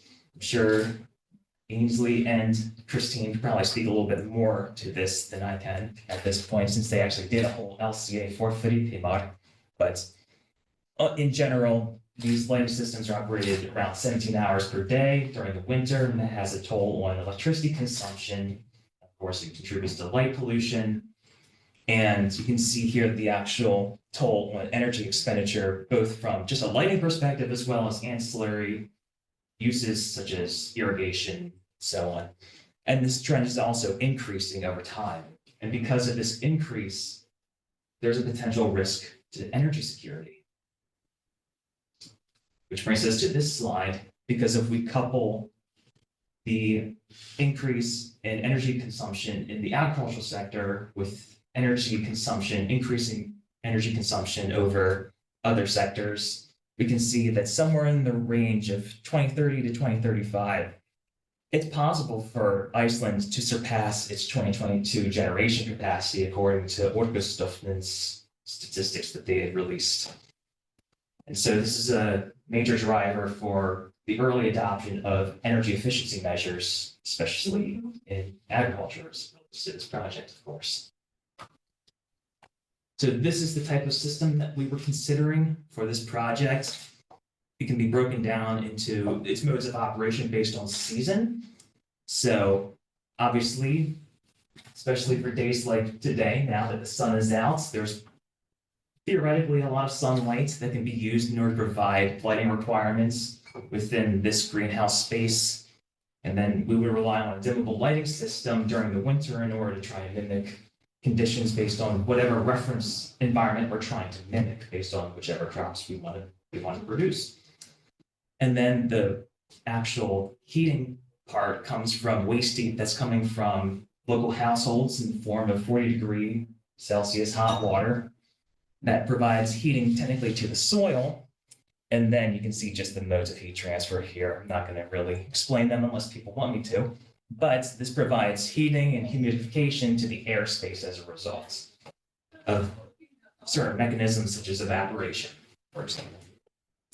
And then here is just the temperature set points based on the season, and then we're just sourcing electricity from the grid.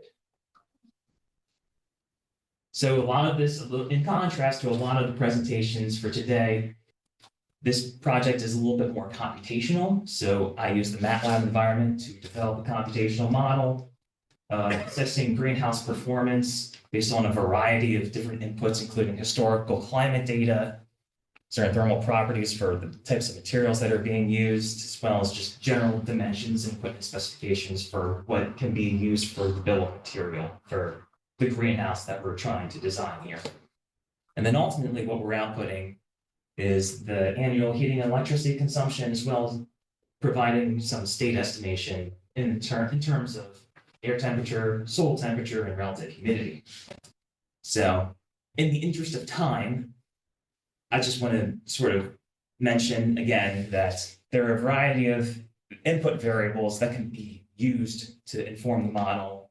And I'm just going to talk about some results associated with probably one of the more straightforward variables, which is what's the greenhouse even going to be, what's going to be built out of, you know? So that's essentially what we have here. And we have we are to identify some performance metrics for the greenhouse as itself. We have growing degree days, which is a measure of the effective heating that's used in order to produce various crops.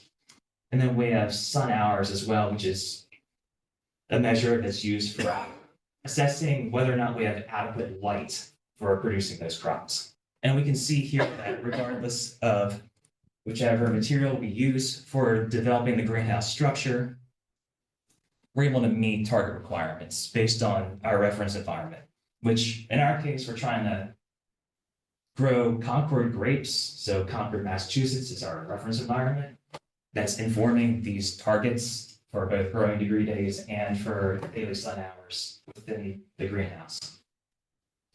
But of course, that doesn't really, on that slide, doesn't really mention what the toll is on energy consumption, which leads us to this slide. And this is broken out based on electricity consumption and heat consumption. What we can see here is that for a double wall polycarbonate structure, it's associated with the lowest heat consumption, and that's mainly because it has the lowest thermal conductivity, which means it's the best insulator. But because it has relatively low light transmittance as well, compared to single pane glass and polyethylene, there's going to be less light that's coming into the greenhouse space, which means that we're going to have to rely more on the lighting system. And so that's what's driving up the electricity consumption for that double wall polycarbonate structure. So just some current conclusions as of right now, just going based on what I presented in those slides, there's actually a lot of conclusions that I could possibly draw, but for those who are interested, I had like an extended version of this in order to go into greater detail. But in terms of the greenhouse conditions, we can meet those target requirements in terms of both growing degree days and sun hours provided to the greenhouse in order to develop concrete grapes or to produce concrete grapes within that environment. From an energy consumption versus the greenhouse structure, it all comes down to, it's kind of piggybacking a little bit on Emily's presentation, which is it's all down to the material properties when it comes to this particular variable. So heat consumption is tied to the thermal properties of the structure, electricity consumption is tied to the optical properties of the structure. And then if we want to further optimize energy consumption, reduce it basically as much as possible, as well as the associated costs with that energy consumption, that's where we source heating from households rather than tap directly from the district heating system. The reason why is because you can circumvent those heating costs for the greenhouse if you're just relying on, if you're just using what would otherwise be considered waste that's coming out of your house, rather than tapping into the heating grid more or less, because then there are costs for actually building that infrastructure, and then you have to pay extra for heating in order to tap into that resource. And then in terms of electricity consumption, it's a little bit of an optimization exercise in order to figure out what's the minimum required LED grow panels you essentially have in the greenhouse in order to meet those lighting requirements. So some final steps, it's really twofold. One of which is just providing a preliminary cost assessment. I'm about 3/4 of the way done this technically, but it's informed based on annual costs that are based on energy demand, local utility rates, and maybe some potential tax incentives. I've yet to really look into that, but I think there's possibility there. And also just what are the cost savings for homeowners who want to use this technology in order to avoid going to Bonus or Cronon or any other grocery store in order to buy. Technically, we're just talking grapes here, but it could technically apply for any crop that they're interested in growing at some point in the future.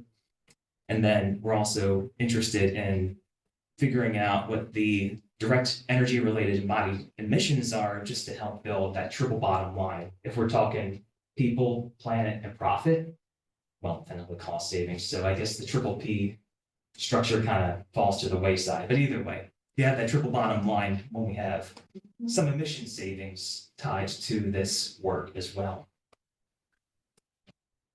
Shifting into a little more casual note, just some pictures of my time out in the Icelandic kind of nature.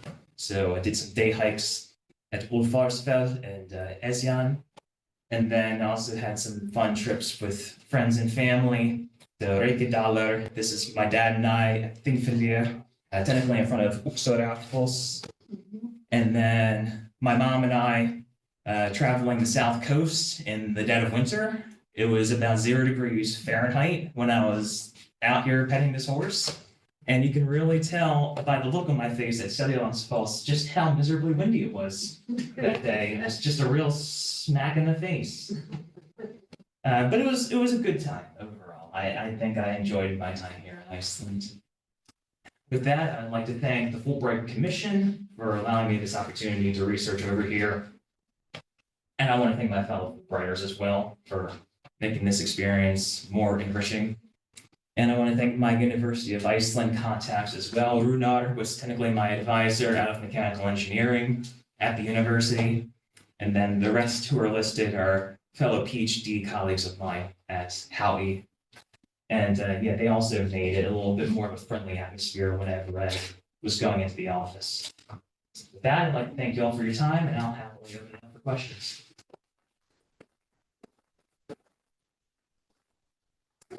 Okay. Yeah. So you mentioned that the waste heat is mainly from like the very, very hot tap water that burns your hands. So has there been any thought into possibly linking the public pools with a more community garden based approach? It's a fair question that you're asking.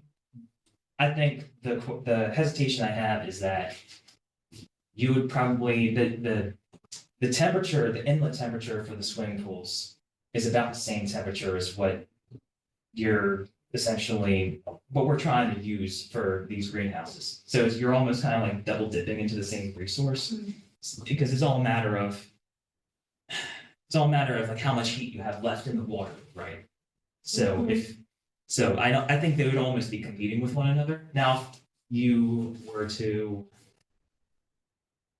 I think it would have to be based on, if I understand your question, it's more just a matter of how can swimming pools be heated based on what's coming out of this greenhouse or out of what's coming from households. Because if it's what's coming out of households, I think it could work, but it's coming out what's, it all depends on how you cascade basically these various applications is, I think, how you would really be able to kind of help solve that question. But yeah, I think. Jared? Do you have a sense for the difference in economics between like home greenhouse and industrial production? Yeah, we actually tried to do a commercial scale, and the issue is that in order to really make it work, we found that you would need a pretty massive storage system in order to try and offset any amount that you would be able to pull from the grid, number one. Now, we haven't really done 40 degrees Celsius. We haven't done like the actual households, for an industrial size greenhouse. But I think when we originally tried this, we were looking at commercial scale greenhouse, taps directly off the district heating system, and we were having difficulties with that. And when you tap off the district heating system directly, it's 80 degrees Celsius.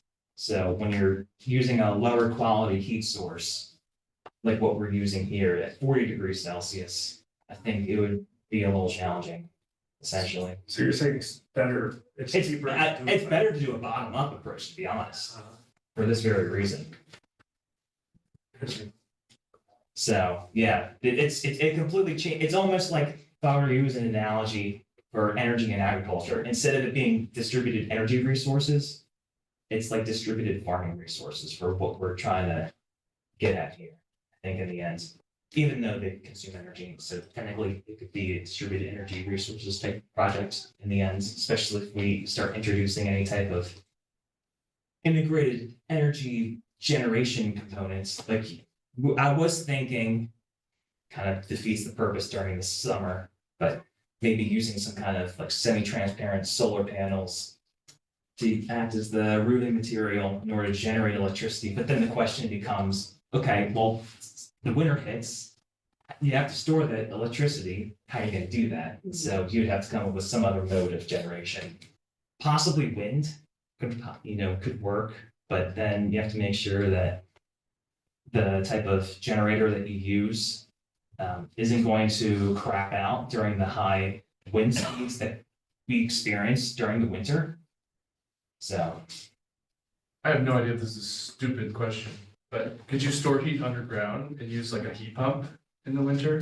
That's what we were initially thinking at first, and yeah, it was just difficult to kind of do that. I mean, I think it's still possibly worth it if you're trying to scale up at this point, but I don't think it would ever be commercial scale, because then the other issue we ran into from like a socioeconomic perspective is, okay, 90 people to work the greenhouse, and you have to pay them a decent salary to work the greenhouse. And so the economics, no matter what we were doing, it just wouldn't work out. It would be a net loss in the end. Mm-hmm. Whereas with this system, the homeowner would opt into purchasing this, which is, at least for the preliminary bill of material I have right now, it's only about $1,000 US. So it's not necessarily cheap, but it's not something that they have to like take out a loan in order to purchase. They can just kind of install it if they have the space in their backyard or front yard. And yeah, they can start developing, small little, patch for various types of crops that they want to grow. I think to your point though, Chris, there is some potential for like a community scale system that I think could incorporate heat storage. That could be located underground. Can you list me in the patent then? List me in the patent. Yeah, so is there gonna be a? Oh, so in terms of like. We wanna do this now, we wanna take this and put this in our backyard, what do we do? Yeah, I guess, yeah, that's fair. I have to ask Guru again exactly how the process works, but I think in order to get any kind of publication, you do have to technically file for a patent of sorts. So I think the first, I guess if we're talking in terms of trying to get, any actual movement with this, I think it would be, figuring out what the process is for filing for a patent and then trying to get some kind of publication out there, which there are a few that come to mind. Journal of Industrial Ecology. Industrial ecology, for those who don't know, is the practice of essentially taking something that would otherwise be considered waste and turning it into an asset for typically some other industry.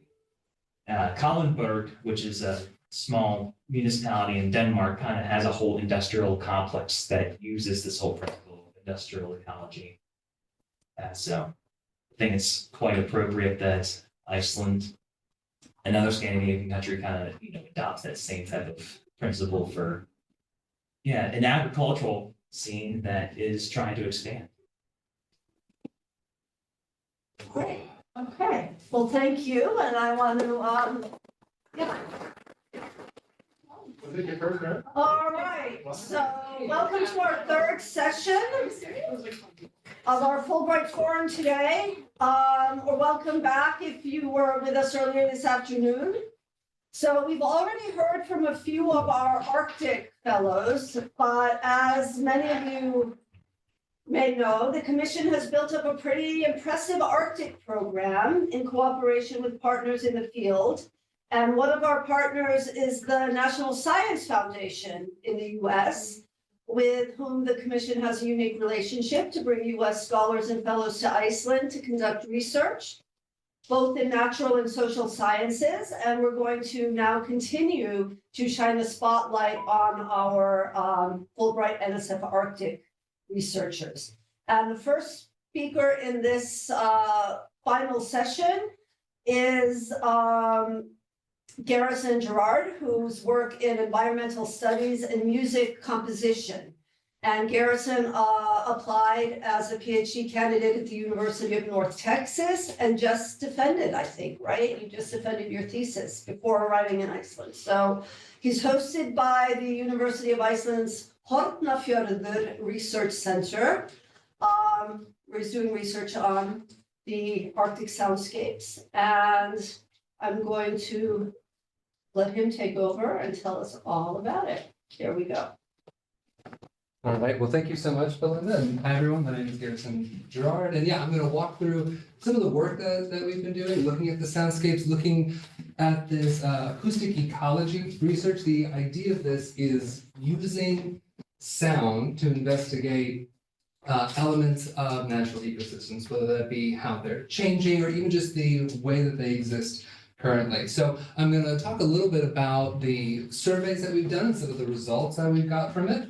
So these acoustic surveys are done mainly in national parks. We've been focusing on national parks, and we're trying to investigate two main things. One, we're just trying to get a baseline of what the soundscapes are like in these national parks, get an idea for what are the sound levels of noise pollution, what are the kinds of sounds, and then we can also use that to investigate things such as species, where species moving, where is their different kind of activity, beginning to look at things like biodiversity through sound.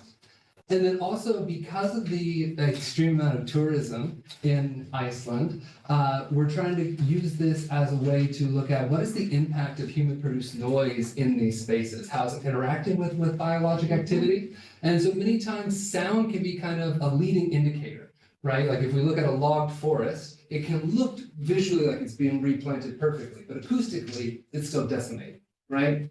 And so these kinds of sounds can give us an early view into how things are changing. So we have 15 field sites across Iceland, like I said, focusing on national parks.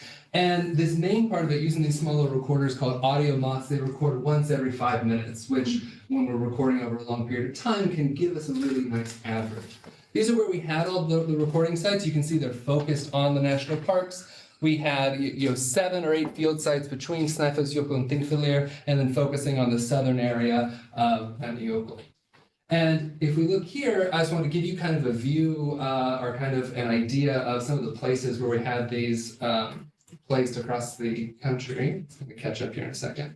So this kind of gives you an idea, especially a lot of the more remote places. You can see there's some inside a volcanic crater up on a mountain. This one ended up in a lake because there was a lot more snowfall than normal this year.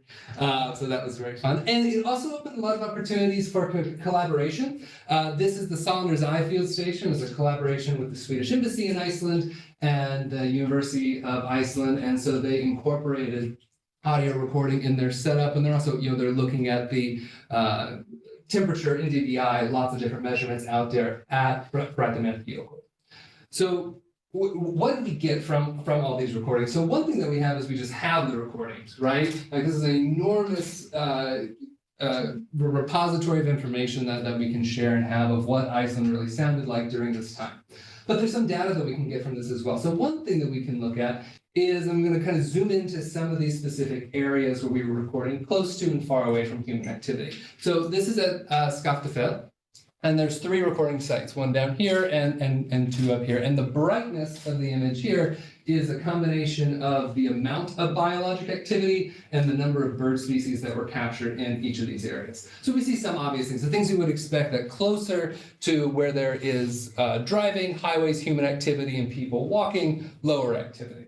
And further away, there's higher activity. But it gets a little more complicated than that. And we'll dive into some of these numbers later, because even though here we are further away and we see higher activity, we can see that this light right here is brighter when it's actually closer to where there's some human activity going on there with hiking. So we'll look at where some of the other data analysis that we're doing besides just species analysis can give us a window. But to look at another place where we were doing some analysis of the number of species is the glacial lagoon, where a lot of you have been able to visit and look out there. And there's 4 recording sites here, 2 down close to the highway, and as we would expect, pretty low bird activity. Though there is some bird activity. You get some ptarmigans, which we heard about earlier. And then up here, very remote, almost no human activity, but also very little bird activity, because even just a little bit of elevation makes it really inhospitable for biologic activity. So this starts pointing to this idea of, in Iceland, especially along the coastline, there's this very narrow band of habitable area and areas that animals can really use. And so this starts to inform, how do we decide the amount of area that should be preserved for migratory species, and the importance of not only keeping an area, but not having a huge contiguous zone of tourist activity that means that there's nowhere for birds to stop along the way. Because even here, this is where Saunders Eye, the field station I was talking about, is that there's quite a lot of boat activity going by, but it's still the quietest area relative that they're able to be, use that area to stop along their migratory patterns, or if they're a bird that stays there year round where they can be. So in addition to kind of biologic activity, there's also a lot to be said just for human enjoyment of soundscapes, right? Like, we don't want to just throw trash everywhere. We don't want to just have these spaces not be enjoyable to listen to. So this research can also give us an idea of, what do these soundscapes sound like right now? So I won't dive super deep into these graphs, but these are graphs that average a lot of our recordings. And what they're showing here is left to right is low to high, so low frequency on the left, high frequency on the right, and then volume is on the y-axis, right? And so just to compare, for instance, here at Jökulsá, where we have, this is close to where there's a lot of tourist activity and boat activity. And what we see, one, is that the level is really high, around 40 to 60 decibels. And if we look at the width of the median, basically that yellow band in the middle, we see that there's a lot of variability even when we get up to the median sound level. And on top of that, these really loud sound levels are really consistent and very loud, right? This variability makes for a really stressful area. It also makes for, if we're thinking about human enjoyment, an area that, is kind of constantly having this kind of human sound. You're not experiencing if we can say there's a natural soundscape there. Contrast that with this down here, which is a more isolated trail where there's almost no driving activity. There's very little even hiking activity. And here, the median is much lower, and we can see every little loud variable event that happens, right? And so each of these kind of humps is a wind event, and there's a single plane, right? And so this gives us an idea of the amount of information that these species or a person existing here can transfer so much more information in a space like this, right? So for all of these sites, it gives us an initial view into what the soundscapes are kind of like. Going along with that, we can also analyze, dive into single recordings. What do the spectrograms look like? So let's stick on that idea of the more isolated area, right, where there's more opportunity for animals to communicate. You might be able to see it really clearly, but this is a spectrogram recording from that area, and this really demonstrates a theory in acoustic ecology called the acoustic niche hypothesis, the idea that animals will evolve and even within a generation adjust their vocalizations to have a unique area of the frequency spectrum so that they're not conflicting with other species and they can recognize their own species. And so we see that here. We see one species that's in this area right here.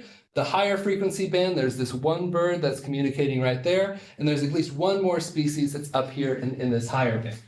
And so even at Skaftefeldt, this recording here is from a plane flying overhead. And so human activity has an enormous impact in carving out enormous amounts of that space, limiting the amount of the frequency spectrum available to these animals. And so this starts to inform, how do we decide where they're allowed to fly? What are the heights where they're allowed to fly? Keeping in mind the spaces that are really beneficial for them in their migratory patterns. It also can, just using things like spectrograms, can give us a really good bird's eye view. This is a whole day at Jyrfalcon, and every little yellow dot is a boat driving by, right? It's pretty much constant during the day of just boats going back and forth. One last data thing. This is really interesting. So we've looked at individual recordings. We looked at where are the species. We also can do something called calculating an acoustic index. This is where we take a huge amount of recordings, like recording at 15 field sites for months, and throwing them in and analyzing them. And we have to be careful whenever we're averaging large amounts of data, right? But if we're really careful on how we calibrate the acoustic index and what we're looking at, these numbers could tell us something really interesting about how these spaces change. So with these particular graphs are all calculating something called the normalized difference soundscape index. And this is a measurement of how much biophony or biologic sound there is compared with anthrophony or human-produced sound. Right? And so in these graphs, a higher number means that there is more biologic activity, a lower number means there's more human activity. So let's look at here, we have, this is at Trailhead, this is the place in Skaftefeldt that's closer to where there is driving and people walking. We see exactly what we would expect. A dawn and dusk chorus where there's more bird activity, and then during the day when people are walking, lower biologic activity relative to human activity. And so then we compare that to the more isolated areas, so thinking up towards Svartafoss and some of the hiking trails that are less frequented. What we would expect to see is still higher biologic activity during the dusk and dawn chorus, but overall just much higher biologic activity. But that's not what we see. We see higher dusk and dawn choruses, still much higher, even off the scale of this graph over here. But in the middle of the day, even higher. Right? Suggesting at least one of two things, or potentially a combination of two things. One, that the animals are moving to kind of the periphery of the really trafficked areas, right? They're having to limit their space to move outside of those really trafficked areas, meaning that when human activity is increasing here, they're moving to these areas. But remember, think back to the chart I showed you where in the relatively isolated areas, where we're still close to human activity, there was even more bird activity. Pointing to some human activity in this area really increases stress on the animals and their amount of vocalizations. This here is an area where it's much more remote. There's almost no human or bird activity, and there we see a much more random pattern. So this just gives you a small view into some of the data that we've got, and I'm glad to talk more about these acoustic indices or all these other things. One last just chart from the data. This is all the Vatnajökull places combined, showing just how much louder relatively all the places at Jyrfalcon closer to the highway is, compared with the orange is the area, the more isolated areas at Skaftafell. And here we have a combination of isolated areas and the amount of birds that we calculated there versus the amount of bird species really close to human activity. So I wanted to dive into some of the field recording and the music side of this. I'm going to skip over some of this, but just to talk about that, it was really important to me, one, to be in these spaces, right? Not to just go and just be putting recorders there, but to really be there and listening. And I am really interested in still, using this from a musical perspective, but also to use this to create things for climate change communication. So this might take a minute I might have to escape and get through. I'm going to skip through some of the music stuff. I will say I'll have a slide at the end where I will show some upcoming performances. Will I break it, Pedro, if I back out and go in on a different slide? We're almost there. This is a picture from a piece where there's a lot of spatialization, which is very fun. And then these are some of the sounds, which we don't have time to go into. One of the things that I did was processing the thinking about space and the way that echoes happen and the way that we perceive space. But the thing that I want to talk about and kind of finish on is using these recordings for climate change communication. So I developed this system where people can interface with the field recordings. There's different versions of this system. There's one that we're going to show that incorporates things like the data and actually has things like, as you're dragging it around, the amount of people in each area changes how the sounds are filtered, has the time of day, time of year. So this is a kind of an earlier version, but I wanted to just, as the last thing, kind of play this for you. One, because it may give you a view to get to hear some of the sounds, but also see some of the ways that we're kind of using these recordings to create an idea of how do we communicate about these field recordings. Get that to play.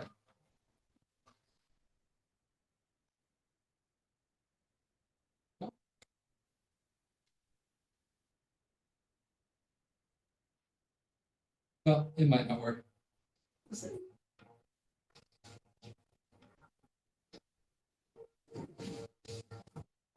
Yeah.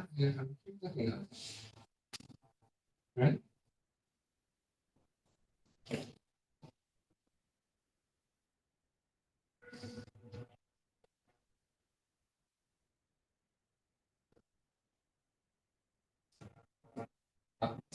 Well, we're about on time. I'll put it up online so that you can hear it some too, or maybe if we get it working afterward, I can play you some specific sounds. But just to show that this is one way, what would happen if it would play is as you're pulling it around, you'll see different images of the different places, and you can mix your own live soundscapes, so giving people a way to interact with it and hear these sounds kind of live. So here's some of the upcoming events. We'll have some music compositions being played, and this will be just in a couple of days where we'll show the new climate change communication system.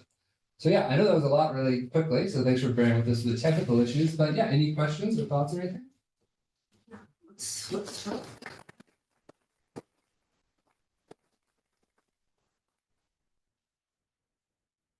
In your spectra, you had a spike above 10,000 hertz. I'm curious what that is.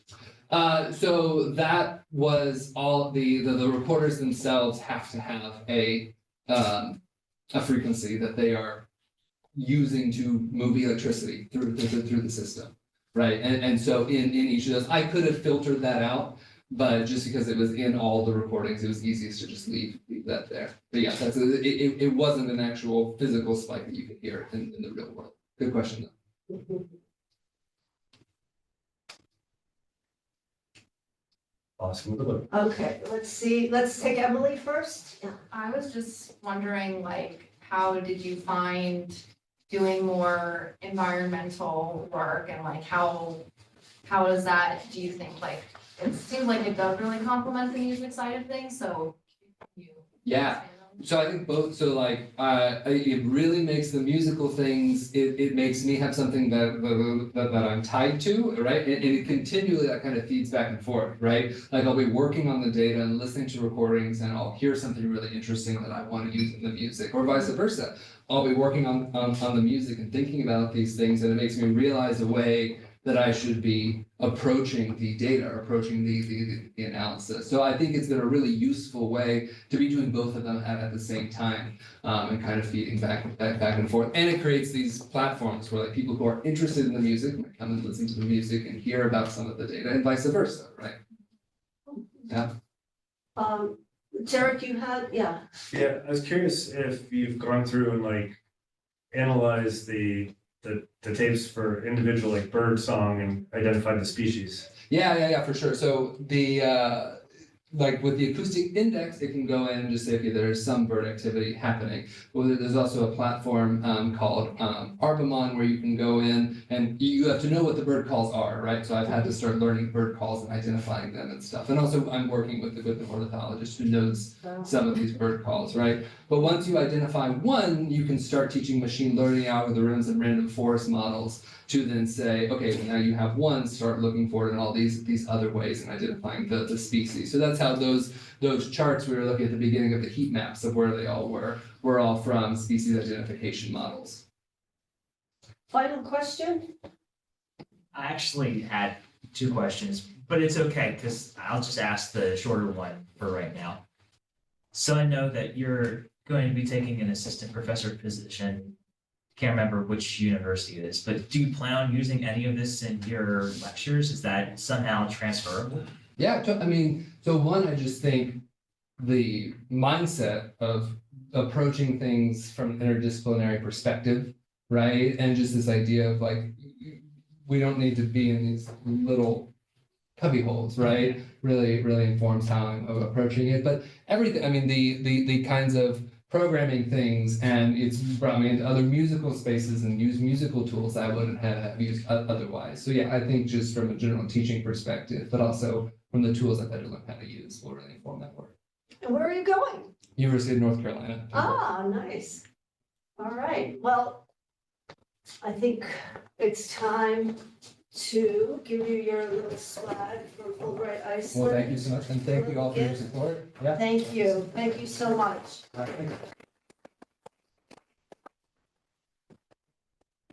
All right, so now we've got a couple of scholars coming up, both here on Fulbright-NSF Arctic Research Grant. We're going to start with Chris Dunn from Colorado School of Mines, who is doing work sort of in environmental humanities. He's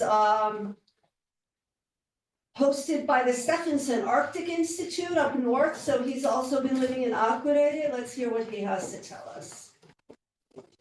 I didn't have, yeah. Well, first of all, thank you for attending if you're online or here in person, and thank you to Fulbright for this amazing opportunity, and to the Stephenson Arctic Institute for hosting me.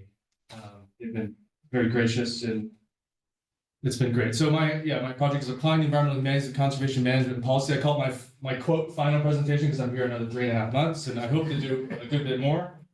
But the amount that I would like to do is far more than I can possibly do.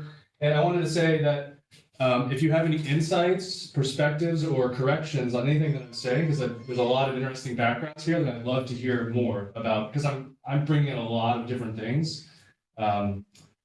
So first of all, what are the environmental humanities? Well, first of all, environmental humanities is a broad interdisciplinary movement geared toward understanding the relationship between society and the non-human environment. Key questions revolve around language and meaning, history and culture, values and ethics, foundational areas for humanities research that recognizes that knowledge is inseparable from human subjectivity and that current and future social and ecological needs are best served by a greater understanding of culture and values.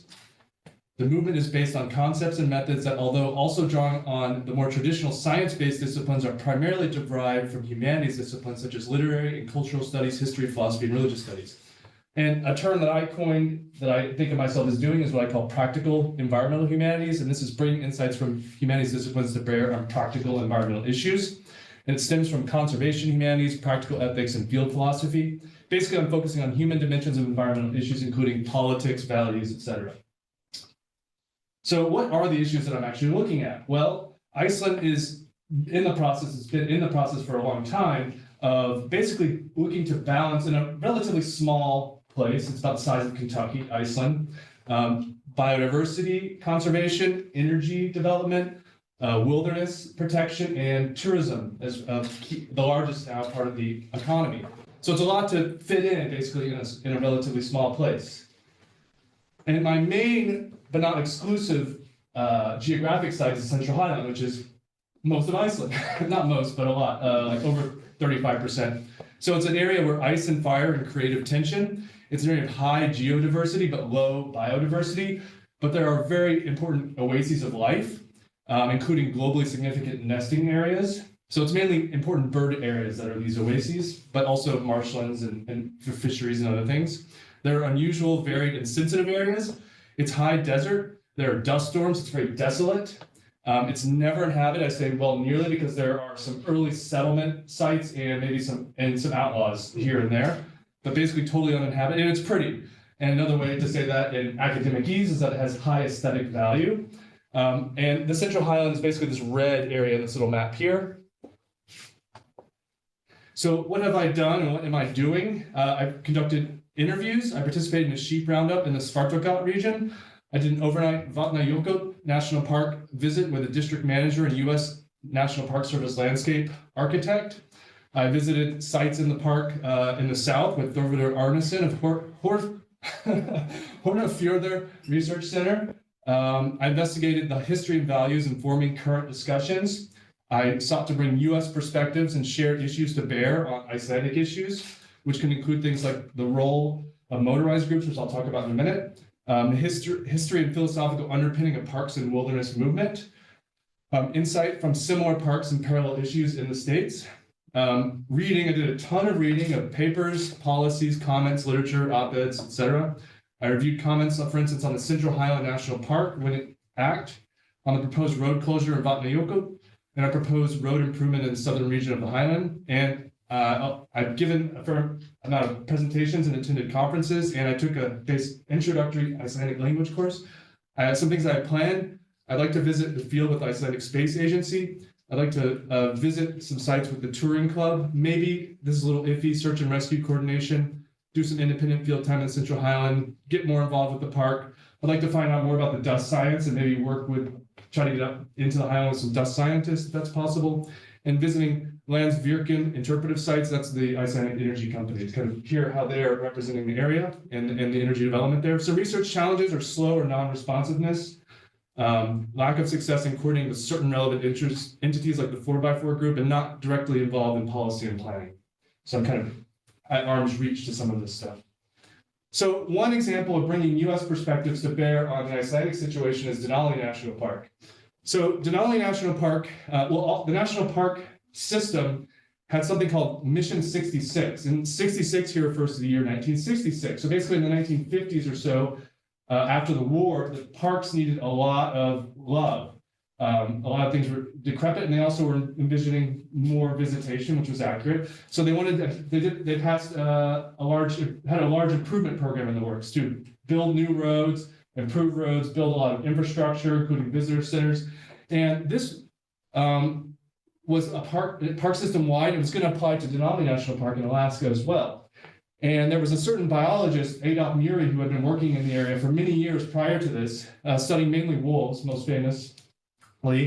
And he read and commented on the management plan and said, no, this is a big mistake. You don't want to, because they wanted to basically make this more like a highway style road, build a lot of infrastructure, including cafes and hotels along this road. He said, no, you should keep this in a wilderness condition, even though it's a road. And that's something I'll talk a little bit about. And so because of his input, that really shaped the future trajectory of Denali, both in its wilderness management and in its roadside management. And in other words, that's why the road is this narrower road that kind of follows the landscape.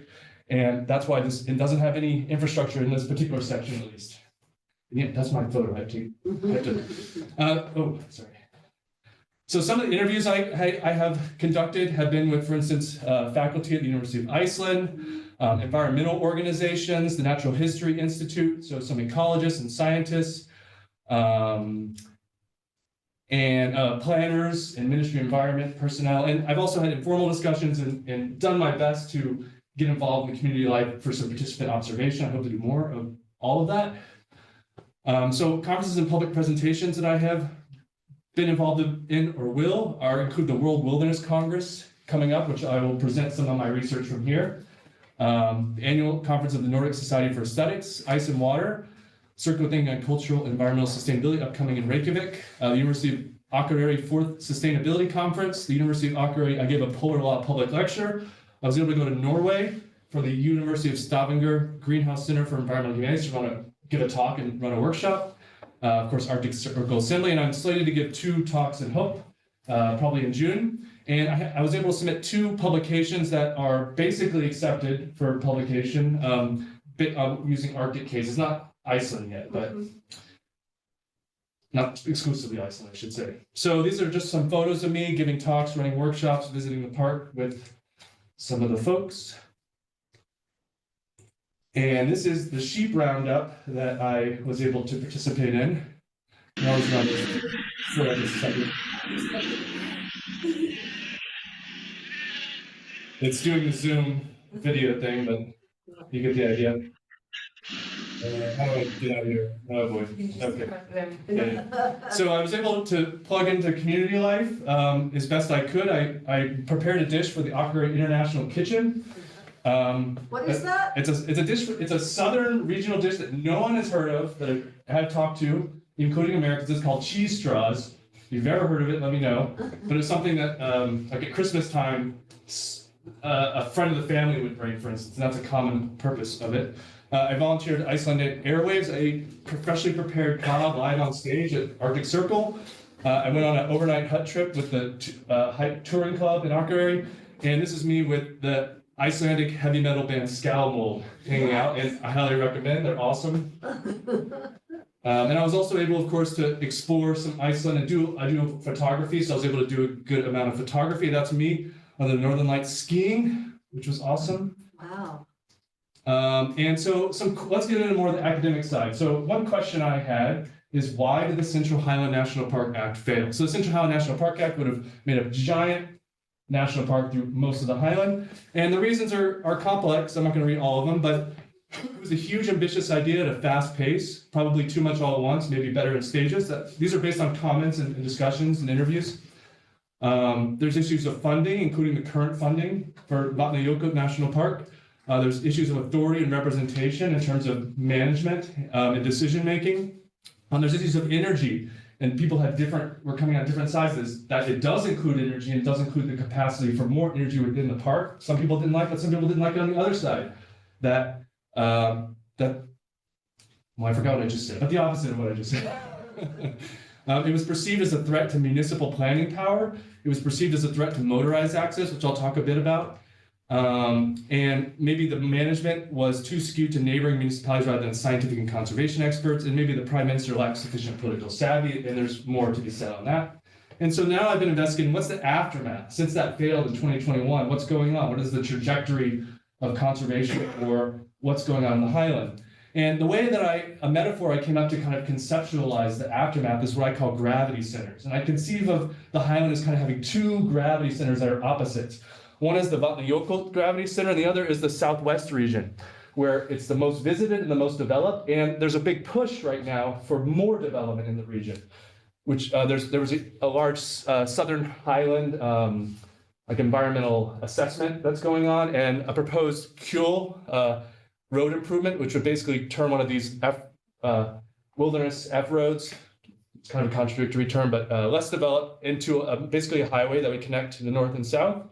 As well as other things, like, for instance, this hotel development that's being built into a volcanic cinder cone in a particular area. So the stated objective of the current coalition government is expanding Vatnajökull, but to date, no additional protection has occurred, and there are no near-term prospects for this. There has, however, been expanded development in the southern region of the Highland with plans for more. a recent Kuhl road improvement proposal, and a wide variety of energy proposals. It thus seems, at least at the moment, that the momentum is skewed toward development. So I'm offering the hypothesis, the thesis, the conclusion perhaps that the gravity center of development is overcoming the gravity center of conservation at the moment. So other questions I've been investigating is how is wilderness understood and implemented in Iceland? What are the interpretations of roadlessness? What are the politics surrounding roadlessness? And part of this is reflected in a wilderness mapping dispute. You see these are two differing maps of what are existing wilderness areas at the moment that are still left in the highland. And you see they look very different, and it hinges on how does a road understood, and is a road something that should be or can be a part of wilderness? How does Icelandic wilderness accord with international standards? Are there aspects of the Icelandic situation that are just very unique and specific to this place? And should there be the inclusion of what so-called non-conforming uses in Icelandic wilderness? Which, for instance, this is a term that I know I'm familiar with from Alaska, which includes things like snow machine access in wilderness for subsistence use by rural and indigenous people, or the use of airplanes. Both were allowed with Anilka in 1980, but aren't allowed in wilderness in the lower 48. So to date, Iceland only has 4 international wilderness areas that are protected in accordance with international standards. 2 are tiny little islands off the southwest, and 2 are areas in the westward. So the entirety of the highland has 0 designated wilderness areas.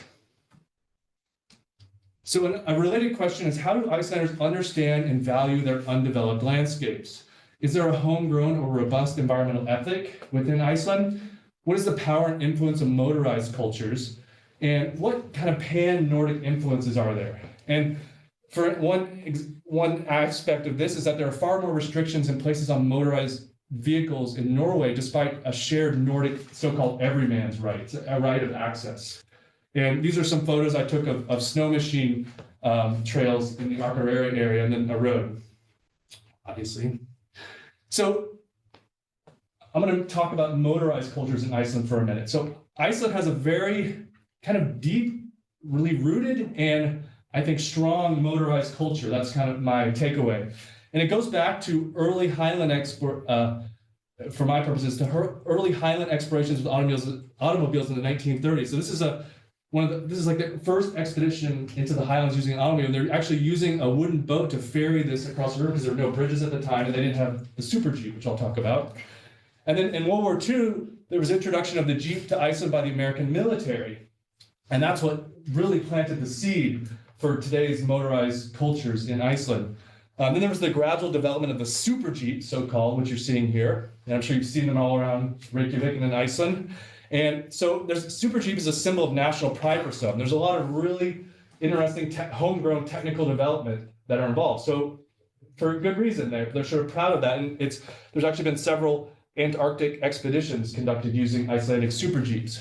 This is a Jeep touring of the Iceland back in the day. And another bit of insight is sort of the off-road rally car races that occur in Iceland. There was a documentary called From Top to Bottoms, in which these Icelandic rally cars were brought to Tennessee for a race, and that's what was the source of this documentary. And so this was ran in the Reykjavik Grapevine about this in 2017. There's also a Top Gear episode that was centered on Icelandic rally cars. So just to be clear, this isn't going on in the Central Highland, but it reflects something about the larger culture, motorized culture within Iceland is the connection I'm making. And so how this connects to the park and wilderness, that there are certain interest groups that have political power and may be a factor in what's going on in the Central Highland. The main one is the 4x4 Touring Club. So in 2011, after an assessment of about 100 roads within Theriault National Park, it came down to 2 roads, only one of which the park recommended for closure. And when they recommended that for closure, the 4x4 Club and perhaps other people had a protest at this site, which is a Vonarskard, and it was using like a funeral procession as this protest. So there was a protest and funeral for Ferðafrelsi, or the freedom to travel, in 2011, spurred by the proposed road closure in Theriault National Park. But one outcome of motorized recreation interest is the still unresolved 13 years later of this proposed closure. It's a 7-kilometer stretch of so-called road, really a bulldozed track, and that's basically never used. And it's the only closure proposed within Vatnajökull out of over 100 roads assessed. So the role of the 4x4 group and motorized interest could have been a factor in the failure of the Central Highlands National Park Act, partly due to the breakup of a coalition for support, which initially included the 4x4 group. So they're almost like a swing voter in this. Now, there's a lot of complicated pieces I showed you before. I'm just honing in on one. And they support what in some wilderness literature has been called wilderness-dependent activities, or wilderness at arm's length, or windshield wilderness, but not wilderness itself. In other words, they want to keep an area without roads and bridges and improvements so they can continue this sort of off-road experience and culture. So it seems to me that they have a disproportionate degree of power and influence in Iceland as compared to, for instance, hiking interests. And it reflects probably a broader Icelandic car centrism, which, by the way, we have in America also. So I'm not trying to, pin all this on Iceland by any means. And one thought that I have to consider for the future is a possible two-tiered Icelander foreigner system for access within the Highland, where perhaps Icelanders, or certain Icelanders, perhaps rural Icelanders, I don't know, have access to personal vehicle use in these areas, but foreigners do not. I'm not saying that's what should happen. I'm just saying the reason this comes to mind is because this is something like what Alaska has with, like, for instance, subsistence access in certain parks. And one thing that this would resolve is the growing problem of off-road incursions, and this is damaging, obviously, to views, but also to mosses in the area. It's, I believe, typically done by foreigners. It's really actually hard to tell if you're on a road often. And my understanding of what I've been told is that the 4x4 group is actually very good about staying on the road because they want to protect that access, but foreigners aren't so good. So it would resolve this issue, but it would also cut off for a lot of people a really interesting experience of exploration. So another angle that I'm taking on thinking about these issues is what I call wilderness in the Icelandic mind, which is riffing off of Roderick Nash's famous environmental history, Wilderness in the American Mind. And the one way that I'm exploring this is through what I'm calling literary landscapes of Iceland in conversation with the US. So I've been engaging with certain Icelandic literature to kind of get a sense of how is the Highland and how is wilderness represented in Iceland. So I'm kind of comparing American wilderness philosophy, for instance, Theriault and Muir, to Icelandic writings like Magnusson and Laxness. The sagas have a lot of good material, but I'm really focusing on the modern world. One interesting point of connection is this idea of landscapes of fear, which comes from Roderick Nash's book. Basically, his thesis is that when American settlers were first moving into the East and the West, wilderness was this kind of this scary, sort of demonic place that needed to be sort of conquered and kept away. But it later was appreciated, and so this landscapes of fear dropped out. But you see something similar, perhaps, with the legends of outlaws and trolls up in the Highland, mainly. Another possible point of connection is this idea of the frontier. So Frederick Turner in the 19th century wrote about the closing of the American frontier, and this kind of changed the American psyche, perhaps to appreciate wilderness that was being lost very quickly. So perhaps something is going on like this now in Iceland, where the frontier is closing, and Icelanders are sort of still grappling psychologically with that change. And then I'm thinking about contemporary context, what aspects are uniquely Icelandic, and what is the Icelandic relationship with technology and land. And the last big piece that I've been thinking about, because one of the big points of conflict is between wilderness conservation or park expansion and energy development. And so one question I have is Iceland really the energy Shangri-La it is often portrayed to be? For instance, in this Bloomberg article, Iceland shows the world how to run on reliable, clean energy. If you look, almost all the articles are like this, like exudingly positive. This is from last year. So some related questions to this are, have aluminum smelting and heavy industry been an economic benefit for Iceland? And there are varying, perhaps contradictory accounts on this. Does Iceland already have enough energy? This is a crux of the wide divergence in energy scenarios, and I'll talk briefly about that in a second. Should aluminum ingots smelted in Iceland be thought of as an exportation of Icelandic green energy in the absence of international transmission lines? What are the strengths and limitations of the framework plan, or the conservation energy utilization plan, which is right now weighing individual energy sites? It was imported from the Norwegian model in the 1990s. A benefit is that it's comprehensive and has a consistent structure, but it's likely skewed towards development and industry interests. And some of my, and also Iceland has a largely unseen history by the outside world, including a bombing of the dam on River Laxá in the 1970s, fierce protests, and a best-selling novel by one of Iceland's most famous authors centered around the Kárahnjúkur Dam in the 2000s, and plenty of ongoing controversy. So a really brief synopsis is that there's remarkable Icelandic energy achievement and innovations, but an unappreciated complexity, costs, and contestations. And one example of these contestations is this sign in the Öxnadalur Valley opposing pylons. Just a couple more slides, if that's okay. Yeah. So some energy facts and things to think about in relation to this. So Iceland is the highest per capita energy producer in the world, and it's not even close. They're almost double the next closest neighbor, which is Norway, in second place. So Iceland is often called 100% renewable, but it doesn't include much of the economy, including fisheries, tourism, transport to Iceland, and domestic flights. And there are issues of renewables aren't without cost. I'm not going to go through all this, but renewables have a cost. There's no free lunch with energy. And so what are potential costs of energy development in Iceland? There could be impacts on tourism, impacts on wilderness, and impacts on biodiversity. And those energy scenarios I was referring to, the biggest differences between number 5 and number 6. Number 5 is basically a massive increase by 124% by 2040 in order to decarbonize all these sectors. But a 6 scenario given by environmental groups is a no growth scenario, which basically would involve closing the Straumsvik aluminum smelter, or perhaps reaching that through other means. And you're seeing in these two Our World in Data graphs how Iceland just dwarfs every other country in terms of per capita electricity consumption, and also dwarfs every other country in the world in terms of energy intensity. And then another question we might ask is for what and whom is this energy going? Well, the vast majority of it is going towards heavy industry and data centers. And by far, the vast majority is going towards aluminum smelting. There's also silicon and other things. A tiny little bit is going towards residential consumption. The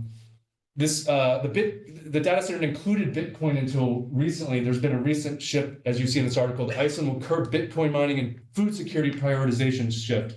And what you're seeing in these maps are proposed energy sites throughout Iceland at the moment. So a few more facts and then I'm going to be done. In the period from 1936 to 2010, the development of road and power infrastructure, including dams and reservoirs located in or dependent on the natural resources of the highlands, has led to a reduction of nearly 70% of wilderness areas. Iceland contains one of the largest, mostly undeveloped and totally uninhabited landscapes in Europe, which is wilderness basically. As much as 43% of Europe's top 1% wildest areas fall within Iceland, excluding Svalbard. Iceland currently has one of the highest percentage of protected areas of any OECD country, around 25%. Iceland has 48 key biodiversity areas. The mean protected coverage of key biodiversity areas is 19.4%, while 28 actually have no coverage. This is mainly important birding areas, but actually this analysis says 48, but I've seen others that say 99 or more. More than 290 species of flora and fauna are threatened, including nearly 40% of the bird species nesting in Iceland and 12% of the country's moth species. The Central Highland is threatened by potential of increased traffic, mechanized access, encroaching development in large areas without formal protection. And Iceland has ample renewable energy with the potential for much more. My very last slide, I promise.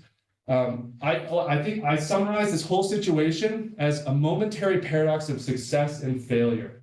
And I say momentary because I don't see this as an inherent condition to Iceland. It's just that history and decisions have led to this point at this particular this state at this particular point in time. And this paradox manifests in biodiversity and protected areas, in that Iceland has one of the highest percentages of protected area of any OECD country, yet the largest remaining wilderness in Europe remains completely unprotected as wilderness, and a lot of it is unprotected, and biodiversity conservation is far from adequate throughout Iceland as a whole. This paradox manifests in energy in that Iceland is by far the highest per capita producer of energy in the world. It is also the most energy intensive and has faced certain regional energy shortages lately. Large segments of the economy remain dependent on fossil fuels, and some Icelanders see the solution to be yet more energy at the expense of undeveloped natural areas. And lastly, this summarizes another point related, that yet Iceland still has a long way to go to become carbon neutral.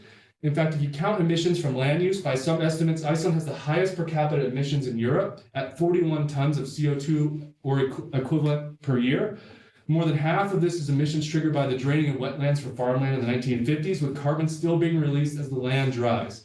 To address this, the Icelandic government reforestation, although one problem is that this reforestation has sometimes occurred on old wetlands. Even excluding land use, Iceland's per capita emissions are higher than most other European countries. So that was a lot. I went over time. Wow. Thank you for listening.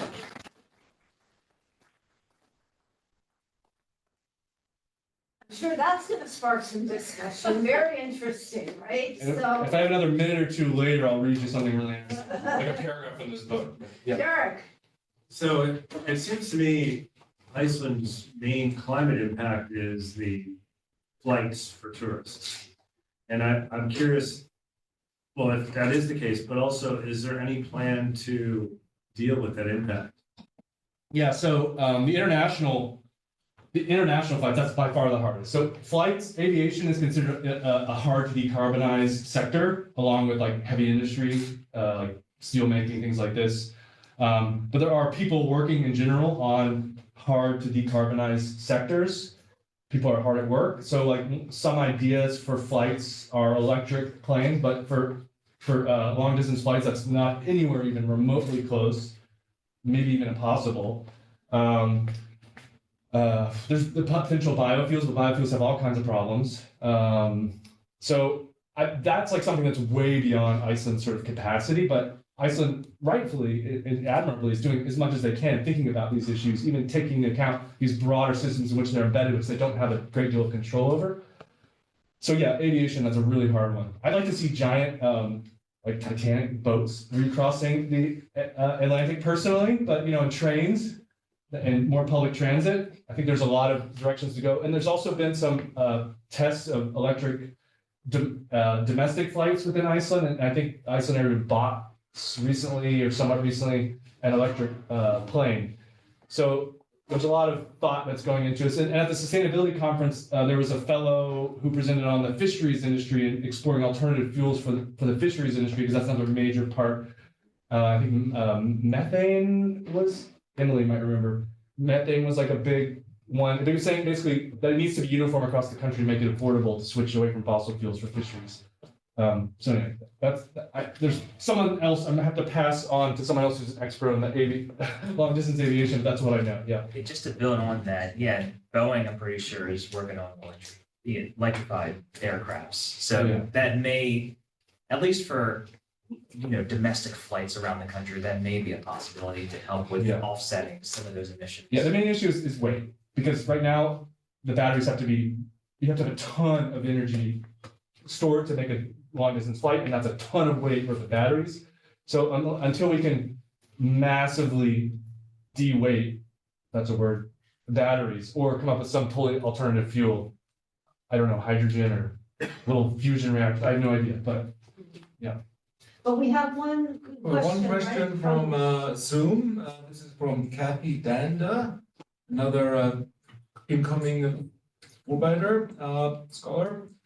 Is there public appetite for carbon neutrality, or are local Icelandic businesses okay with the status quo, meaning like the highest energy producer? Well, I mean, okay. Well, I don't know the answer to that. Like, that would require like social science surveys of how people's feelings on decarbonizing throughout the country, which probably some things have been done, but I haven't looked into that. I've looked into more like perceptions of wilderness in the highland, on tourism, perceptions of energy. Some stuff, I haven't been doing those, but I've been reading through those and integrating them into what I'm telling you here. I think my impression in general is that Icelanders do care about decarbonizing, at least at the official level. There's a lot of talk and there's a lot of action. I don't know, and I would suspect without much evidence, so I'm totally conjecturing that maybe more remote, more rural living Icelanders are less passionate about the issue. They want to maintain some of their lifestyle, which includes large vehicles and things like this. I haven't asked them. I'm just looking around and conjecturing and taking my own experience from being in the United States about how that often works too. But that's the best I have. All right, one final question. Just a question about sort of the idea of the interior highlands being very wilderness and how that kind of intersects with the use of it as grazing land for sheep. Yeah, that's a good question. Yeah, okay. There's a lot to talk about here. And by the way, feel free to come to me after we can talk more. But yeah, so to get this part passed, it involves a huge coalition of a lot of political support. And so a lot of concessions are made, like, oh yeah, it will include hunting, it will include certain kinds of energy, it will include grazing. And it will include representation of local communities. And if they don't include those things, then politically it's a dead end. But the problem is that grazing is very detrimental. So ideally there'd be less grazing, but you can't get the political support to do the conservation. And so it's kind of, what do you do? I mean, ecologically, if you look at Iceland throughout its 1,000-year history, I mean, grazing has been horrible in so many ways, but it's also been a crucial source of food security and culture. There's another way to look at it on the positive side. But I didn't include these slides, I have it later, but the soil erosion and the deforestation of Iceland since settlement era is just unbelievable. It's massive. So, but there's a lot of work that's being done now to reforest, et cetera. So yeah, it's one of these things, kind of like the 4x4 group, like the motorized groups, like we need this, the supporters of the park need the support to build this coalition to have a park, but at the same time, it's a lot of concessions. So that's kind of, that's one of the politics is tricky that way. Yeah. All right, well, thank you.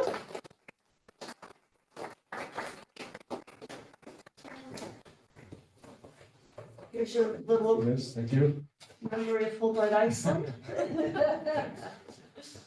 All right, let's see.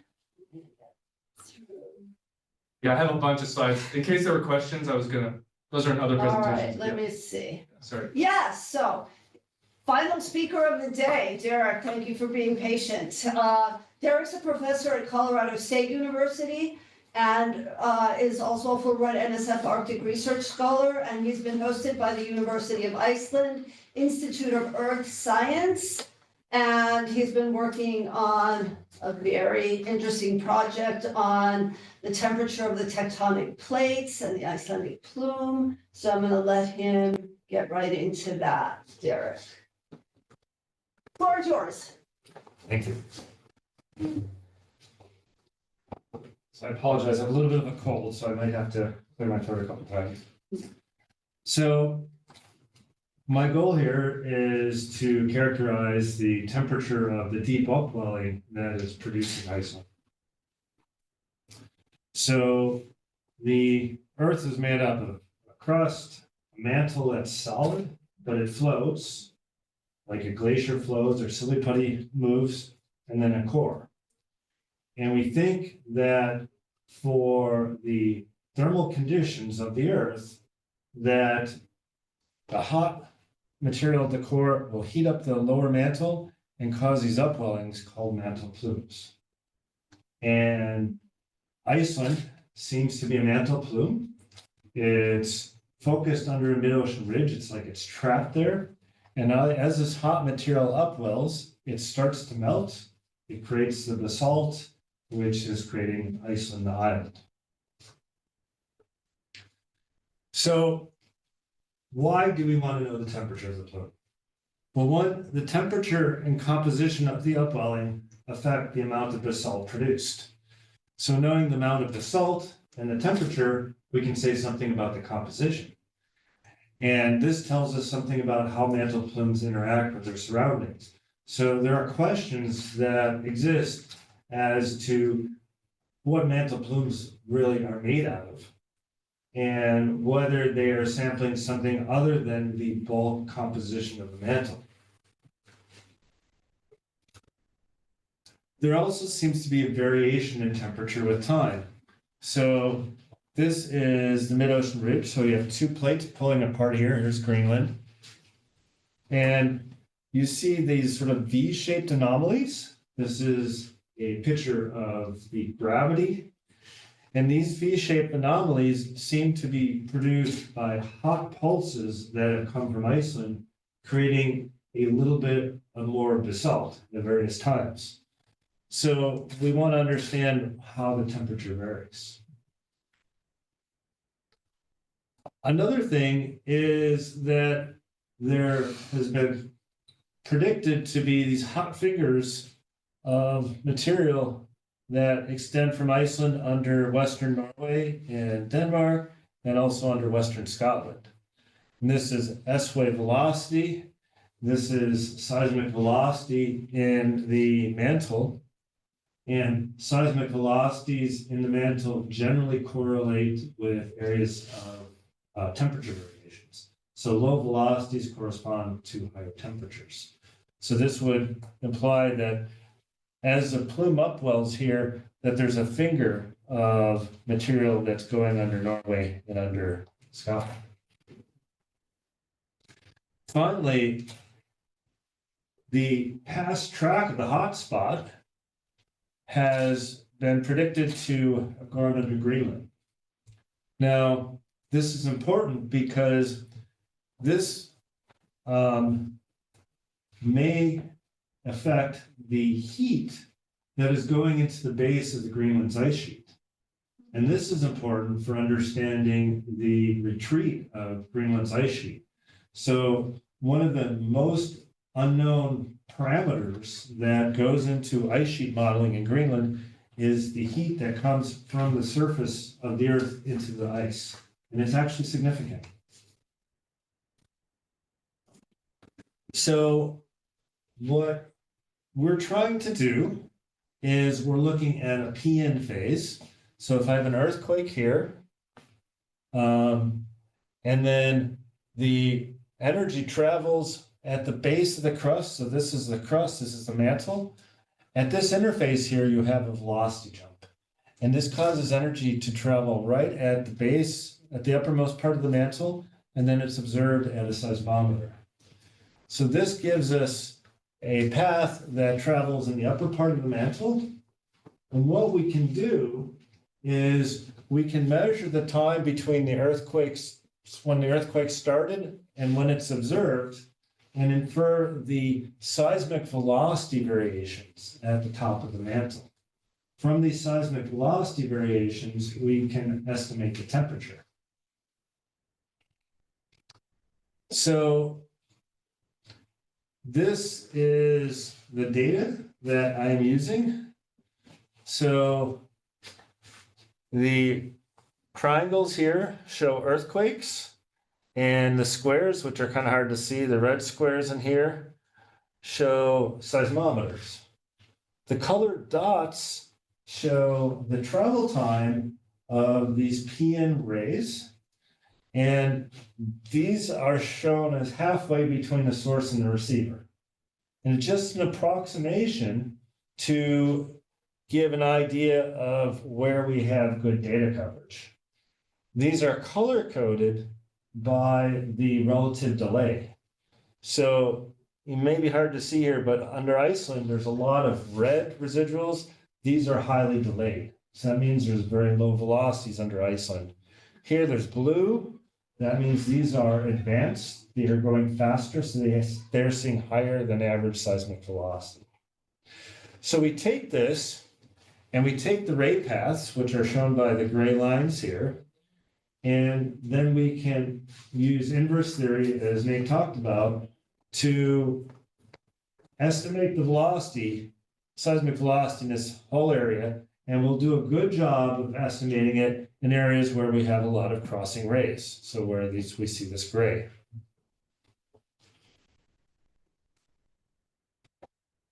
And then what we hope to do is, this is something I've done in the Western United States, is we will estimate velocity.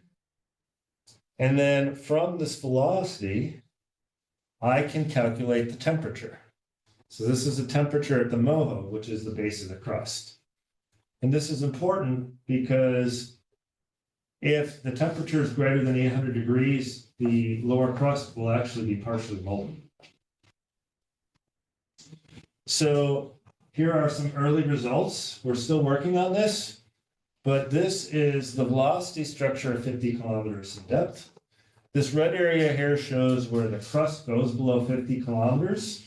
So the crust is lower velocity than the mantle, so this is to be expected. But some interesting things that we're seeing now are this low velocity finger that we thought came from Iceland actually seems to go up towards Svalbard. So it may be that there are no fingers that leave the plume, but rather the finger that exists goes from Svalbard, and then maybe there's a little bit of a low velocity anomaly under Scotland. Another thing that we see is we don't see the track of the Iceland plume.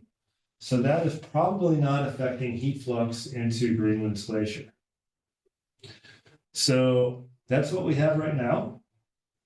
And we're still working on it. What I'm doing is using a previous velocity model, and I'm using that as a starting model for my current model. So this is something I'm working on right now. And I'm also using this variable crustal thickness.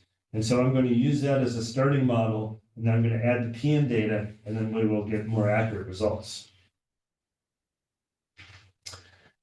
I'm also working on ambient noise. So what we can do is if I take seismograms recorded at 2 seismometers, I can do something called cross correlation, and that will actually give me the arrival time of a virtual earthquake that travels between the seismometer and the seismometer. And from that, we can actually really well do a great job of inferring crustal and uppermost mantle velocity structure. So I'm adding that as well. This is something I've done in northwestern Canada, where we've calculated these velocity variations.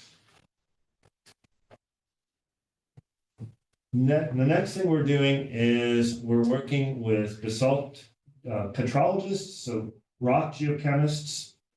And what we're going to do is we're going to estimate the temperature at which the basalts that are here left equilibrium. So when they left the mantle and came up as magma, we can calculate the temperature that that magma was at.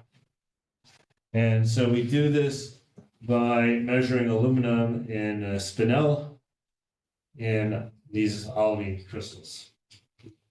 So this is work that we're still working on, so I have nothing to report yet.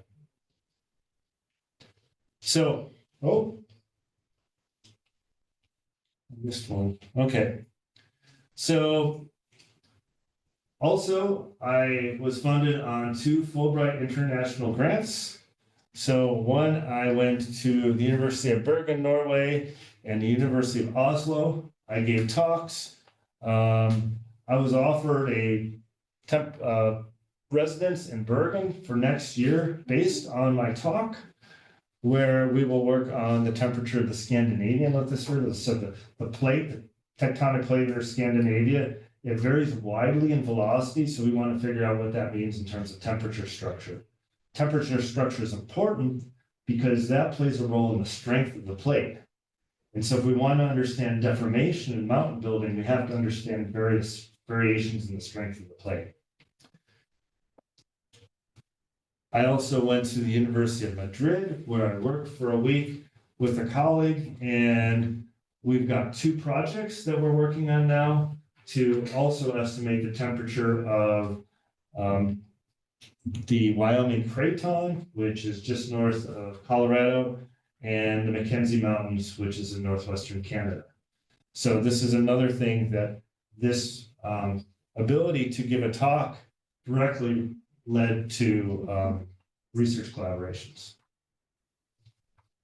All right, so other work that I've been working on while I've been here, we are submitting a proposal to go to the Mackenzie Mountains in northwestern Canada.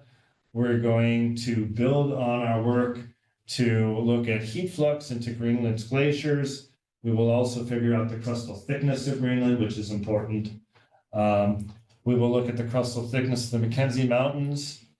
And with my graduate students, we're looking at P-in velocity under Saudi Arabia and S-wave velocity of Western Canada. All right, so, and now on to fun stuff. It's a great place to backpack. This is me in Hornstrander. Oh, wow. So I backpacked with a friend and just had a wonderful time. And the weather was spectacular, which I think is very unusual. I've had friends come to visit.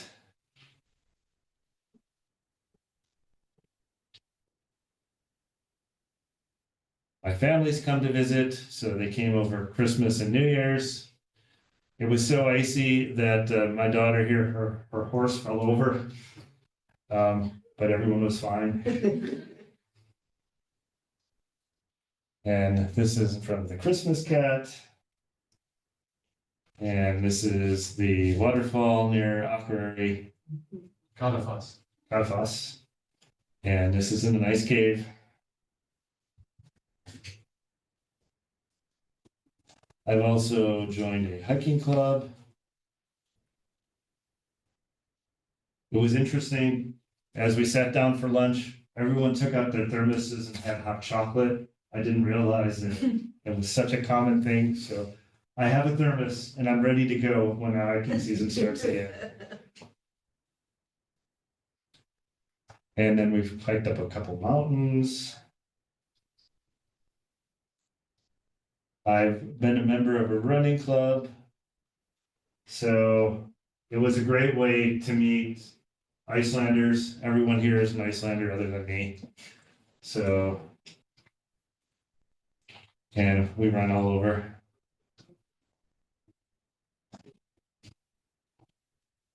And this is the 10K, typical Icelandic day. And of course, I got to see Northern Lights and a volcano. And plenty of hiking. And of course, Fulbright fun. All right. All right.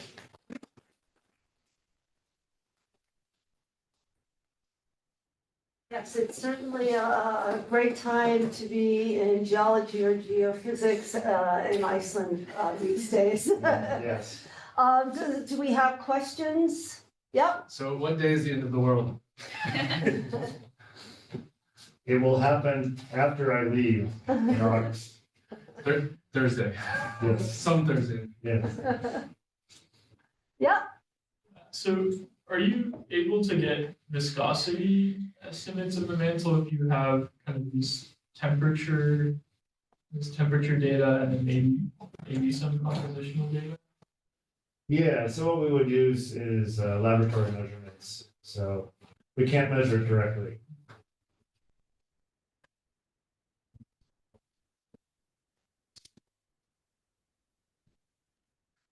Yeah. Where was your favorite place to run? You ran all over. That's a good question. So I live near Seltzenarnes, so running around the golf course there is. Oh, nice. yeah, yeah. Me and I walk there often. Yeah. Yeah. Oh, there's gonna be a Weedop marathon, if anybody, other runners. May 24th, 25th, 26th, I think. Yeah, so I was actually training for a marathon, so I did the half marathon in August. And then I've had a knee injury, and so now I can just run like 2 kilometers, so my marathon training is set back a little bit. But for anyone, there's also a 10K and some other things, just to throw it out there. All right, well, I think then it's time to present you with your little Fulbright gift. Thank you. And your Fulbright pin. You should all be putting those in your lapel. Yes. Thank you again, and thanks, to all of our speakers in the third round. You ended this extremely well for us today. We're at the end of today's program, and I want to thank everyone who participated and also those who attended, whether it was in person or I know a lot of people were online as well. And I hope you all enjoyed this as much as I did. There's so much diversity in these 11 projects. Each one has its own value, and each is equally fascinating, even though they're so different. And that's what I love about Fulbright. We get to foster so many different types of projects and fields. and with excellent grantees from all over the United States. And I hope, and I think we're all going to leave feeling inspired. Inspired by these people and thankful also for the Fulbright program that allows, all of you to enrich our society.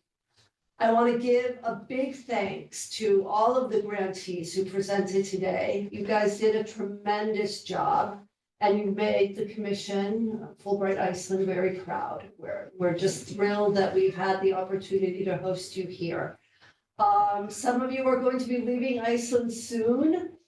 Some of you are staying through a little bit longer, some even through the whole summer or even into next year. Regardless, we look forward to staying in touch with all of you. You're going to be joining a very exclusive club, both the Fulbright Iceland Alumni Club, but the club that we call Íslandsvinir, or Friends of Iceland, right? So we expect you to live up to that, Íslandsvinir. I really hope that you're going to be proud to call yourselves alumni of not just Fulbright, but of Fulbright Iceland, and that we'll stay connected for years and decades to come. I know that you will be champions of the Fulbright program and of Fulbright Iceland, and I really do hope that we have built a lasting bond and that you will work with us in the future to maintain and strengthen Fulbright Iceland, because alumni are our most valuable asset. I want to thank you again for all your hard work, and let's give them all a final round of applause.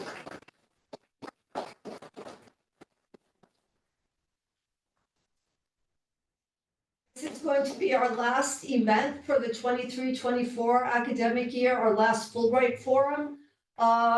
Those who are here in person are now invited to join us in a celebratory drink with the grantees.